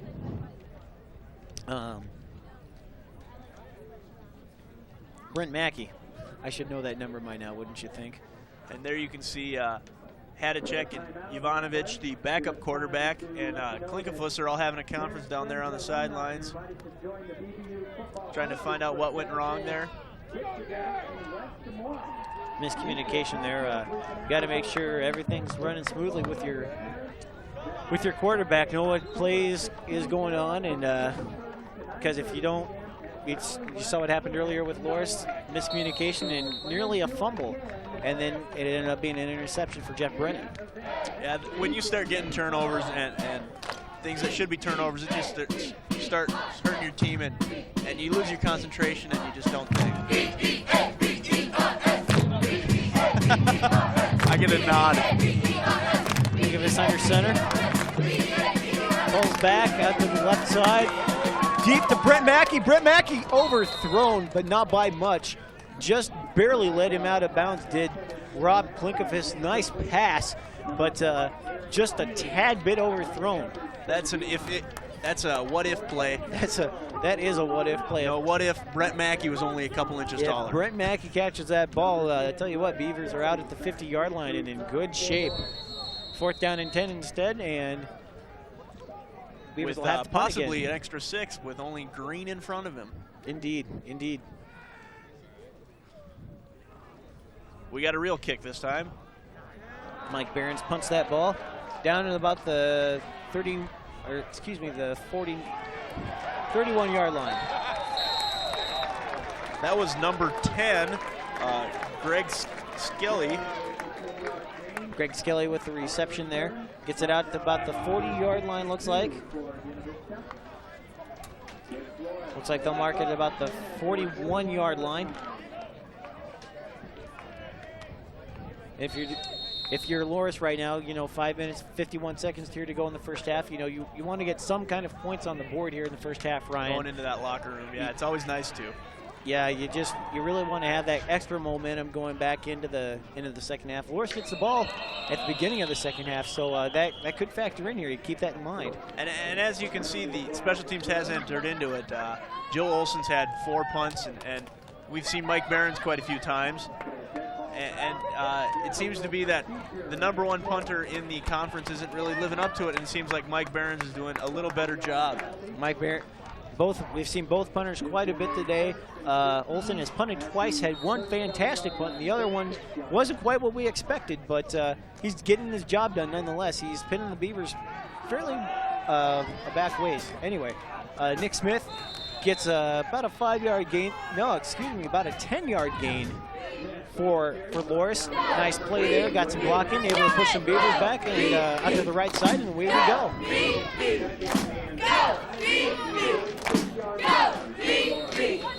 Nice shot of our cheerleaders there. Oh, yes. With our cheerleaders, you can't have a bad shot. Exactly. I'm not quite sure what that means. Looks like we have a new quarterback in, number 8, Anthony Stone from Burbank, Illinois. He is a sophomore. And just a little note here, comparing on teams that both have played. The only team that both teams have played yet are Wartburg, and both have lost to Wartburg. Loras lost just last week, 33-6, and the Beavers lost way back on September 19th, 32-0. So obviously Wartburg was able to handle both teams quite well, but that was back when the Beavers probably weren't quite as well prepared as they are now. 5, 6 weeks into the season as opposed to the second or third week. Nice catch there by Lonnie. And Stone just barely getting that throw off. He got clobbered pretty good there. Nice catch by Lonnie. I want to say Lonnie Smith, but that's probably wrong knowing me. Lonnie Moore. Lonnie Moore, yep. One of those common last names. I'm not quite sure. Yes. Nice catch by Lonnie Moore. Gets himself 6 yards. Going to be 2nd down, 4 to go. Stone under center. Calls out the count. Hands it off to Smith again. Gets maybe a yard, maybe I would say even a half, maybe even a half yard. And right now we're going to go down to field reporter extraordinaire Scott Heinley. Okay, Matt, BV still clinging to a 10-0 lead, trying to get another touchdown before they go into halftime. Just listen to Coach Hadcheck in the huddle. He's going to send in Casey Jacobson at center in place of, I believe, Aaron Gillespie on this next possession. So Casey Jacobson will be in at center on the next Buena Vista possession. Now back up top to you guys. So sophomore Casey Jacobson's going in as center next time for senior captain Aaron Gillespie. Lonnie Moore, nice catch there nice play there by Stone to Moore, and gets a real nice gain out there, probably a 20-yard gain. Yeah, it looks like Loras is really trying to get some momentum going into the locker room, and the way they're driving right now, they should have at least 3. Ball's on the 20-yard line for the Dewhawks. 1st down 10. 3 minutes, 26 seconds to go here. BV needs a stop to carry that momentum into halftime. Stone under center, calls out the count, falls back, looking, is flushed and is sacked. What a play! Sacked by number 47 there. That looked like John Anderson, a linebacker. John Anderson, and I also saw Kurt Bousted in there.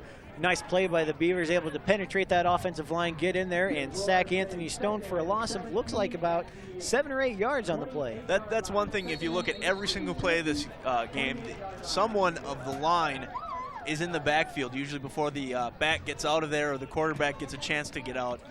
The BV defense is doing just a real nice job, able to, like we've been saying, being able to penetrate that line and just able to disrupt the Loras offense. Stone drops back, hands off to Smith. Smith up the middle, gets, I would say, no gain, maybe an inch or two, not very much at all. Not much at all. 2 minutes and 25 seconds remaining in the first half. And if you're BV, this is going just as you want it, you know. Your defense has gained real estate while their offense has lost real estate, and that's just what you really want to happen, you know, about 2 minutes here before halftime. Stone under center. Falls back and passes. And as you see him go to the air there, you got to bring up that Loras has 16 rushes this game, but they've only got 44 yards on their rushing game. Nice catch there by number 5 for the Dewhawks. Number 5 being Dan Zintak. He had the big catch back in the first quarter, if you remember. Loras was backed up deep and had a 22-yard reception for a 1st down, but unfortunately for Loras was kind of negated a couple plays later by a couple of penalties, and that pushed them way back, and they ended up having to punt. Anthony Stone under center again, pitches out to Smith, gets around that right side, evades a BV defender, and is down to about the and it looks like there was a fumble in there. Little fighting for the ball. It's going to stay with Loras, though. But that's a good thing we've been seeing from the Beavers all day. You see one person miss him, and there's just 4 more right there to get him. That's right. BV defense is obviously a close-knit group, just able to really hunker down and get the job done when they need to. Stone under center again. Calls out the count. Drops back. Looking left. Intercepted. Interception. Nothing but green. But there is a flag down on the play. 40, 50, at the other 40, 30-yard line. And he is taken out and tackled at about the, looks like about the 17-yard line. That is number 39 for the Beavers. I hate to inform everybody again, though. There's a flag in the end zone of the interception, so another big BV play is getting pulled back. 39, Brian Davis with the interception, but we'll wait for the official response. And from the reaction of the Beaver sideline, it looks like that will probably be coming back, as our analyst, Mr. Ryan Wickstrom, has said. Because I'm just here to help. He is a smart man. I'm not the bearer of bad news. I guess I am. You are. You don't create the bad news, you just report it. Yes, that's what I wanted to say. And that's three or four big plays by the Beavers that have gotten pulled back on a penalty. Exactly. Took the words right out of my mouth, Ryan. That's two big, absolutely huge plays for Buena Vista that have been called back on account of penalties. If you'll recall, the 65 supposed touchdown of Zach Mathers was called back because of a clipping call, and Brian Davis's interception here about I'm not too quick on math, but I would say about an 80-yard interception return. He was about a yard in the end zone when he caught that thing. Was negated because of a penalty, and now instead of the Beavers having 1st and 10 on the Loras 20-yard line, it is 1st down and 3 to go for Loras on the BV 3-yard line with 48 seconds to go here. Need a defensive stand, goal line stand here for the Beavers. Only 48 seconds left, you need a stand. Stone under center. Drops back, pitches it out to Smith. Smith in for the touchdown. It looked like maybe he was going to go outside, but he just cut back in. And nice job there by Loras blocking, just able to kind of squish all the Beavers that were in their way, and no fault of anybody's on the Beavers there. It was just a nice play by the Loras offensive line. Yeah, when you see a team come down, they probably got a pretty big boost off of not having that interception. It's just got to be nice to come back with only 40 seconds left in the first half. You could go into the half room with scoring a touchdown. But like I said, there's 40 seconds left, and in football, anything can happen in 40 seconds. This is true. Score is 10-7 in favor of BV. Carlos Martinez with a 38-yard field goal, tying his all-time best, mind you, for 3 points.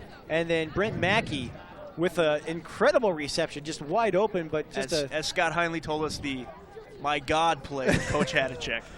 The honest-to-God play, in the words of Coach Hadacek and our sideline reporter extraordinaire, Scott Heinley.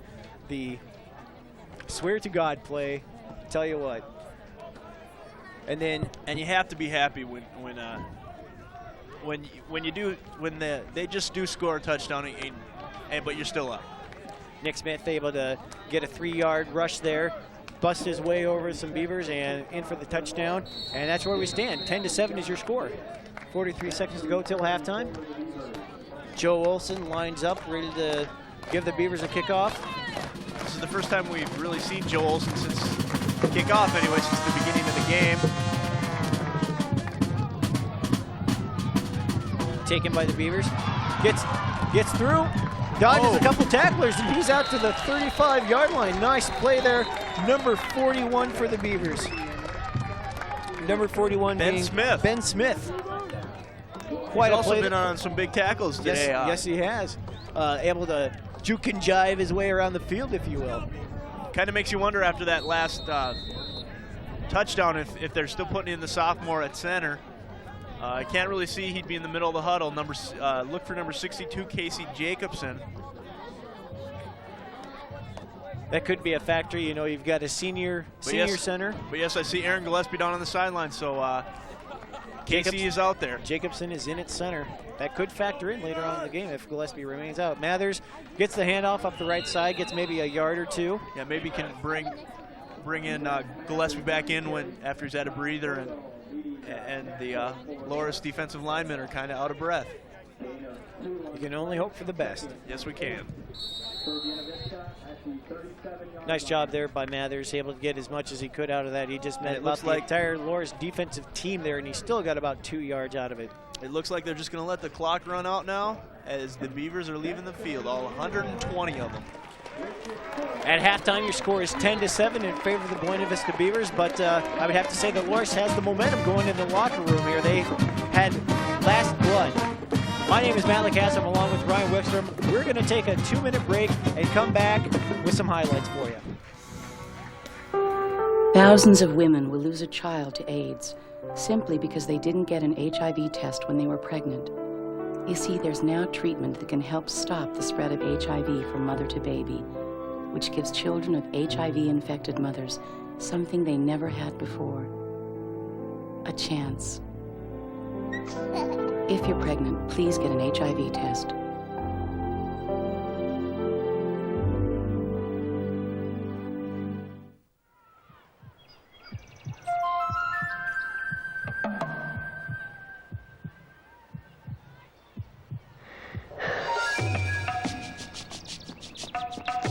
We want to see our children succeed.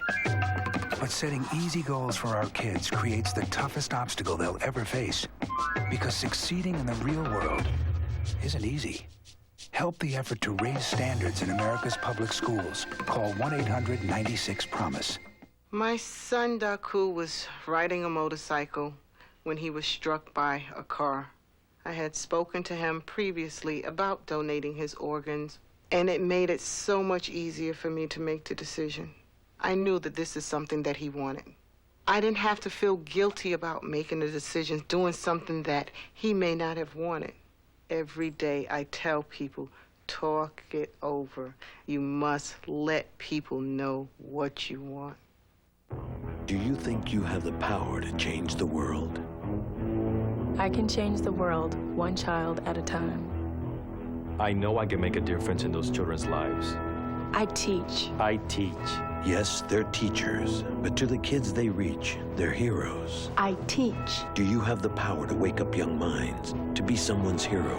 Teach, to make an impact on our future. Call 1-800-45-TEACH. Be a teacher. Be a hero.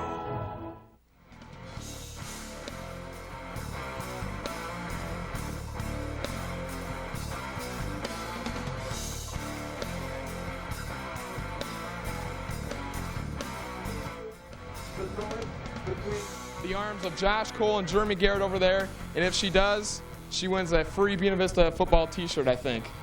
So, Shayna, let's give it a chance here. First attempt, upcoming. Right here, right there.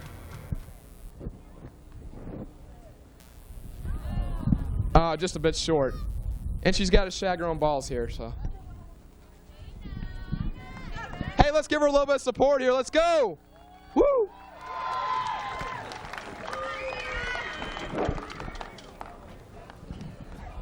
Oh, second attempt, just wide to the left. Here it is, the last one, let's go!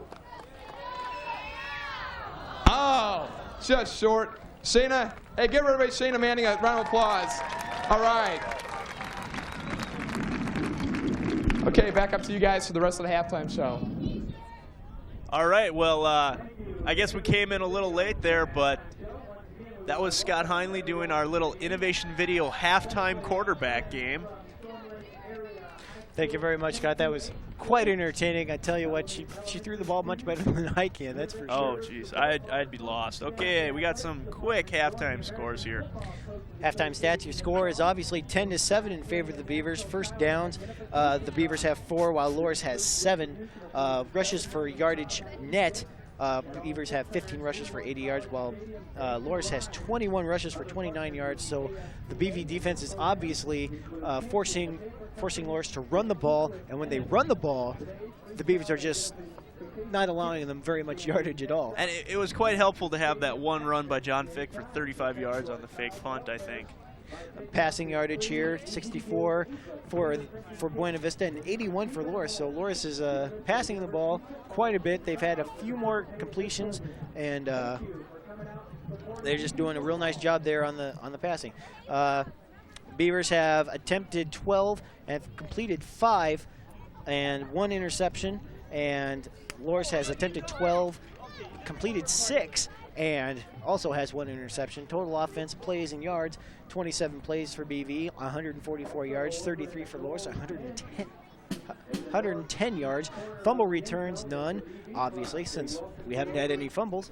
And as you can see, we've talked about Joe Olson's punting. He's averaging right now, for this game alone, 47.2 yards. That is a good number. A big possible stat here. Penalties for both teams. 4 penalties for BV for 20 yards, and Loras has 5 penalties for 53 yards. So that could factor in the second half. We'll just have to wait and see. We've got some highlights here for you from the first half. And nice there you see the beautiful Storm Lake. But we're going to take a look at that first half highlights as we listen to the band playing. And here they are. And there's that big run by John Fick, I think. Yeah, that was just the key turning point of the first half for BV. That allowed them to get into a scoring position for that. See, look at that, 2 people on a tackle. Before it was 3 people on a tackle. There goes Joe Olson's punt out of the end zone. Here comes Ben Smith with that. Slips there, but able to, like we said earlier, juke and jive his way up the middle and get some good yardage. There's Mark Smith with that nice tackle on number 21, their quarterback, Kevin Randolph. A lot of physical play. A lot of bumping after the play, a lot of hitting, and there's that Jeff Brennan interception. Number 41 there again for Loras, number 41. And here's that play where Klinkvist shows that he's the man and he can go out and run with the ball. Nice. That's the interception that was called back, but again, just a great run here by Brian Davis. Showing the speed of our backs. Our backs are extremely quick. They all run under a 4.8 40, and they're just really good. We got some quick ones out there, needless to say. Ryan Grubb up the middle here. Again, Ryan Grubb hasn't touched the ball that much today. When he touches it, he's going places with it. Zach Mathers again here. This was that 65-yard touchdown run that again got called back. Those are the 2 big plays, the interception return for 80 yards and the 65-yard touchdown run by Zach Mathers that you just saw there. Both called back on account of penalties, and right now, BV could very realistically be up by 17 points, but instead they're only up by 3. Yep, and you really got to think about it that the Beavers have had some big plays, huge plays that have been called back just for stupid things, penalties. I don't like to call plays stupid, but when it comes to penalties, they're just stupid penalties.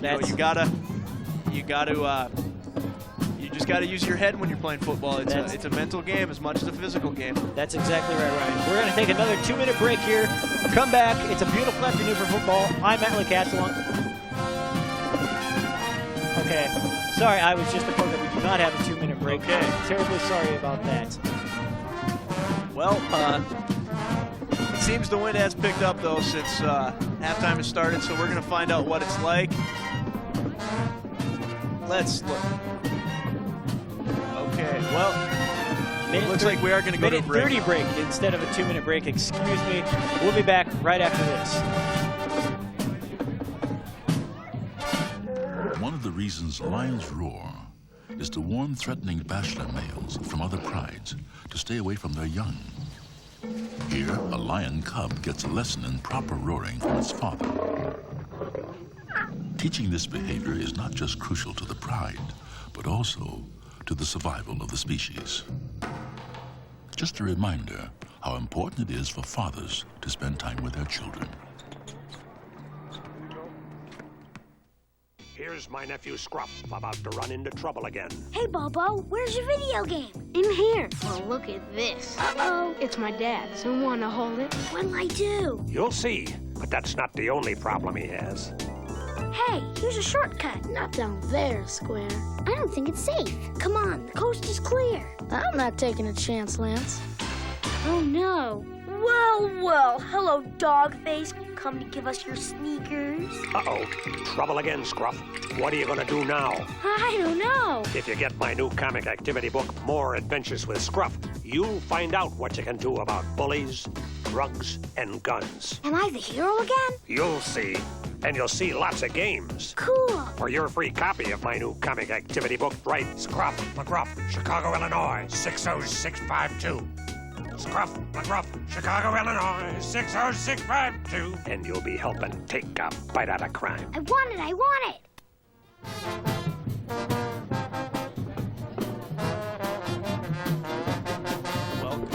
back to the familiar tunes of Louie Louie playing here at the BV campus. Score at halftime is 10-7.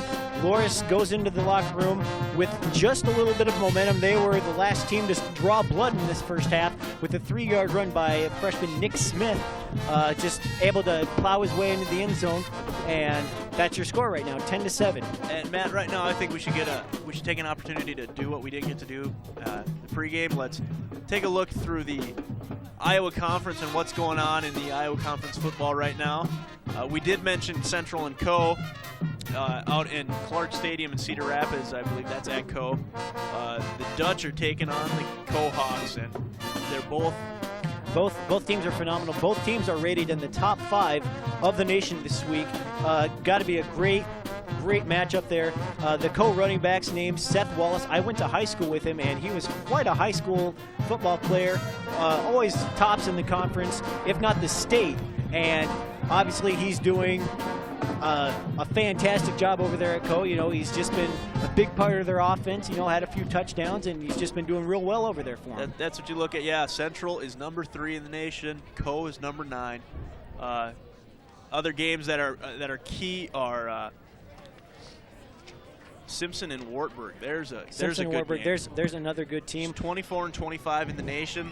BV lost to Wartburg early in the season, 32-0, and we play Simpson next week down in Indianola. So this, you know, it's kind of good to be playing Loras, so, you know, a team to be reckoned with, really, even in spite of the 1-4 record. They're just Loras, like I said, an underrated team. It's good for us to kind of get tuned up, if you will, for next week. You know, playing one of the top teams in the nation. Went to the final game last year, as I recall, Simpson did. Yes, and they didn't do very well in it, but, you know, it's Simpson. Simpson's always good. You know, one of those, they're kind of like the Nebraska, Notre Dame type programs. Other year in, year out, even if they don't have that great of a team, they're always a team to be reckoned with. But I think in that game, I'm going to have to give the edge to Wartburg just because they're playing at Wartburg. Wartburg, both Buena Vista and Loras today, that we're playing today, both went there and both lost to them. But for Upper Iowa, we got Upper Iowa at Dubuque, and Luther and William Penn. Upper Iowa at Dubuque. I've yet to see Dubuque play this season, but Upper Iowa is a fantastic team. Again, everybody remembers Upper Iowa at Storm Lake from last year at the BV homecoming. Spoiled the homecoming here by mounting a tremendous comeback within the last 5 minutes of the game. But Beavers were able to extract some revenge upon the Peacocks this year in the first game. Upper Iowa is just a great team. You know, I don't think they're doing very well this season. We beat them in overtime 21-24. They are 2-3 right now. 2-3. Well, Dubuque is 0-4. So again, Upper Iowa is probably one of those kind of like a Loras, you know, a little bit underrated. Yes. But again, Luther's had a tough season so far too, playing Central, Co, and Simpson all the same as Loras. And playing Luther, they went 42-43 right down to the end there. And Luther and William Penn. Luther is 2-2, and William Penn is 0-5. Luther looks to be another team that probably just a tad bit underrated. You know, there's really no weak teams in this conference aside from William Penn and Dubuque. It looks like with the winless records, everybody else has been playing each other really tough. You know, BV's at 3-1. Simpson is at 3-2, I believe. Central being undefeated and Co being undefeated. They're playing today in Cedar Rapids, as we aforementioned, if you will. You know, this conference is just from top to bottom a real strong conference.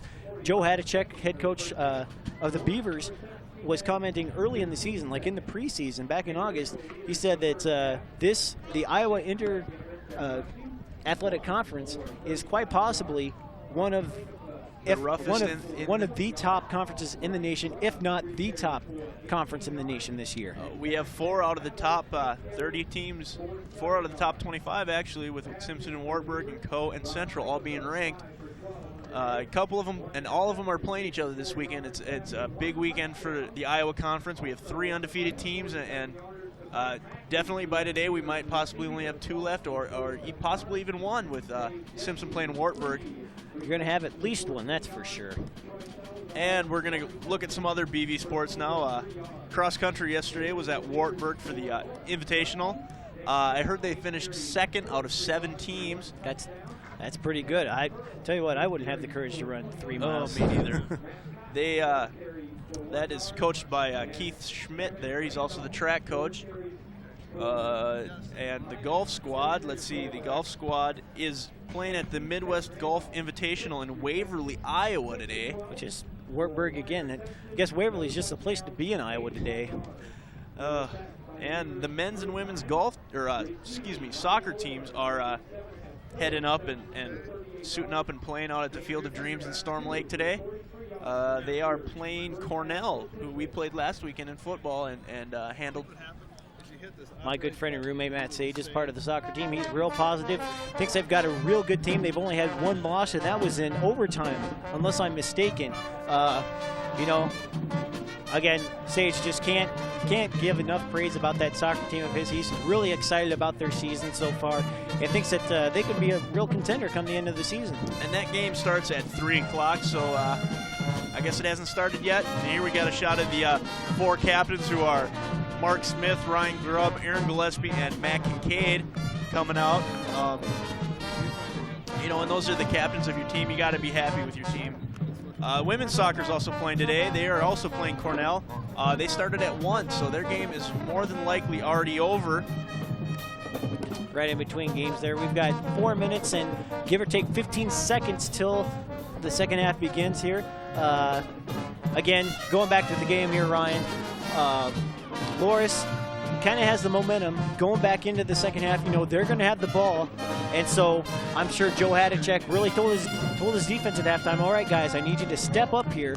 But they're going to have the ball, and we need you to shut them down right away. Other action in Buena Vista athletics, the women's tennis team is at the conference tournament in Decorah, and the volleyball is going to be at Simpson on, let's see, Tuesday night, the 13th. I believe so, something like that. And it looks like we're about ready for the entry of the massive Beaver home football squad. Yep, and here they come. All 120 blue uniformed Buena Vista Fighting Beavers. Looking back at that first half, you got to see that the Buena Vista offense run was not really going with Zach Mathers. Not going with Zach Mathers at all. The big running play of the half was that John Fick fake punt. Ran it straight up the middle, got a big gain off of it, was able to convert it into a Carlos Martinez 38-yard field goal, tying Martinez's longest field goal of the season and thusly his career hit being a freshman. But before action starts, we're going to take another break, and we'll be right back after this one.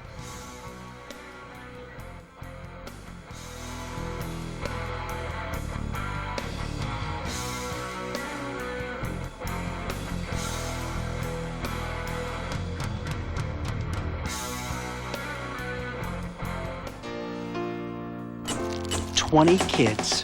For 1 hour a week, you leave your concrete world of flip phones and faxes and talk to 20 kids about how business works.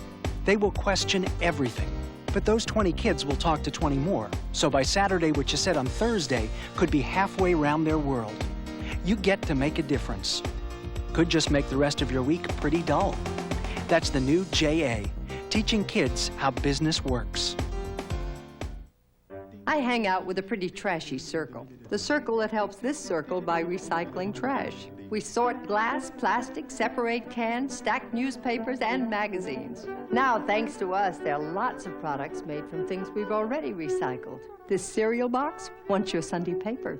These paper clips, in a more daring life, a 56 convertible. The circle works like this. It starts when we recycle trash at home and at work. It's completed when we buy products made from or packaged in recycled materials. How do you know the difference? Check the label for something called post-consumer recycled content. It looks like this. Make a mental note. Then buy the highest percentage of it you can find. You'll save a tree, you'll save energy, and in your own way, you'll help save the world. Complete the circle. Call 1-800-CALL-EDF for your free Buy Recycled shopping guide. 1-800-CALL-EDF.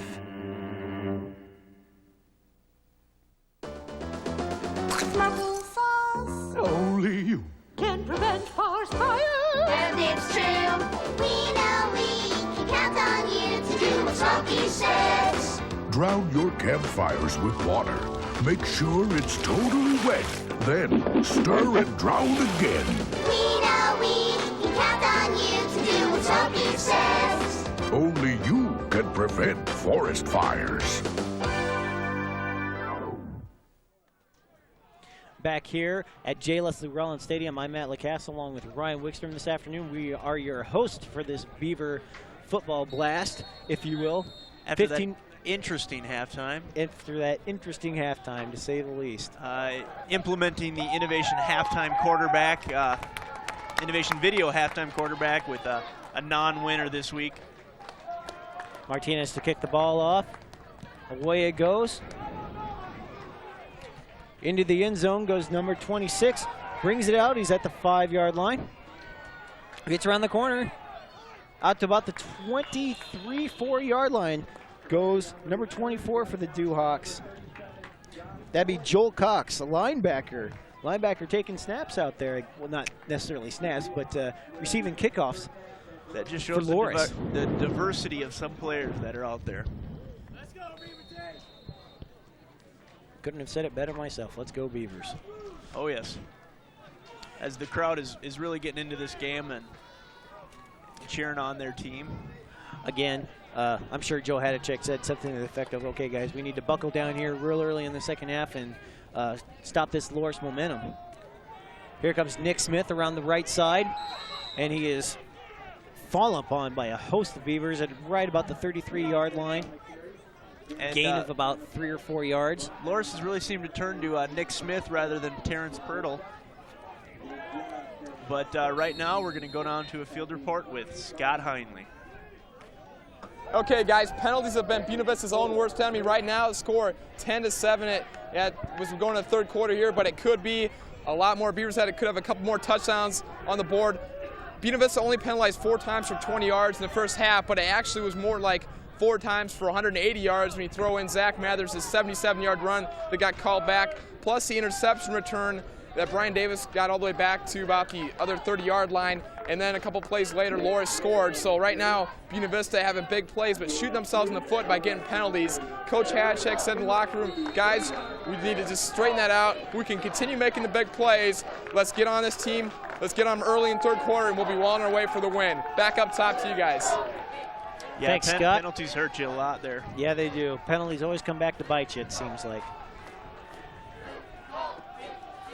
See number 12 going in motion. Anthony Stone stays in at quarterback for the start of the second half. He's under center. Takes it, hands it off to Nick Smith again, who is stuffed by the defensive line, of the Beavers, and he is dropped for about a 3-yard loss. Yep, it looks like it's going to be much of the same game as the first half. A lot of defensive penetration and just stuff in the backs. Probably going to see a lot more passing this half, I think. Okay.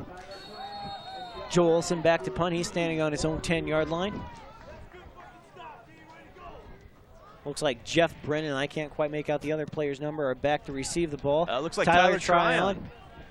He takes it out about the 25. He's out to the 30. And around the left a nice side. Wall of blockers. Nice job there. Gets about a 10, 15-yard gain on that play. That just kind of shows you what one player can do. Tyler had a nice wall of blockers, but one Dewhawk squeaked through and forced him out of bounds. Nice job there by the Dewhawk player, able to force Tryon out of bounds.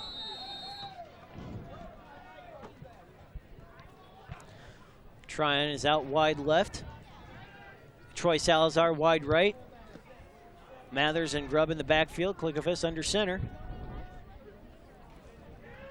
Hand off is to Mathers. Right side, lots and lots of green out there. But he gets kind of caught up, and I think they're going to give him forward progress there. I sure hope they do. He lost about 4 yards after contact. If they give him forward progress, he's going to have a gain of about 5 yards, and that's looks like what they're going to do there. That's the one thing that you got to keep doing when you got the football, is you got to keep moving forward. Moving left and right don't get you yards, but moving north and south do. Indeed. The wind has seemed to pick up here a little bit. Grubb the lone back for the Beavers this time out. Trying wide left, trying Wigg wide left, and looks like Laundry. Maybe a timeout. I think it was a timeout there, Klinkefis looks a little bit upset. What's the play, coach? He's saying. Miscommunication there on the field. Got some trainers running out there with water. That's one thing you got to stay hydrated on a day when it's bright out. Don't want to get dehydrated. That sun really sucks all the energy out of you when you. Exactly. Don't want to get dehydrated on a day like this. You know, the wind's blowing. That sweat's going to be drying up pretty quick, and you just get dehydrated that much quicker. And it looks like what we were talking about, Aaron Gillespie is back in at center with number 62, Casey Jacobson, back on the sidelines. So that might have been just to get Casey Jacobson just a couple plays of varsity experience there. Could be. Aaron Gillespie. The center, again. Klinkefis under center. Takes the ball, hands off to Grubb. Grubb up the middle. And Grubb's got another big gain for the Beavers. Another about 10-yard gain there. First down at about the, we'll say the 45-yard line. I think, you know, you got to give Grubb some credit here. He's taken on a new position, and it's got to be a hard transition from halfback, where you usually get to run out the side, to being fullback, where you usually got to run up the middle, and here you go. Ryan Grubb here, senior. Nice job there, Mathers and Grubb in the backfield again. Klinkefis rolling left, and just before he gets it out to Grubb. Grubb, 10 yards, and he's finally taken down after about a 15-yard gain. What a play by Klinkefis. I think he just kind of saw Grubb standing out there, and Grubb says, "Throw it to me, Rob," and Rob obliged and ends up with a 15-yard gain instead of about a 5-yard loss. Nice play That's why there. you see that a lot of pass plays have 3 or 4 options. As you can see, Rob looked at his 1, 2, 3, and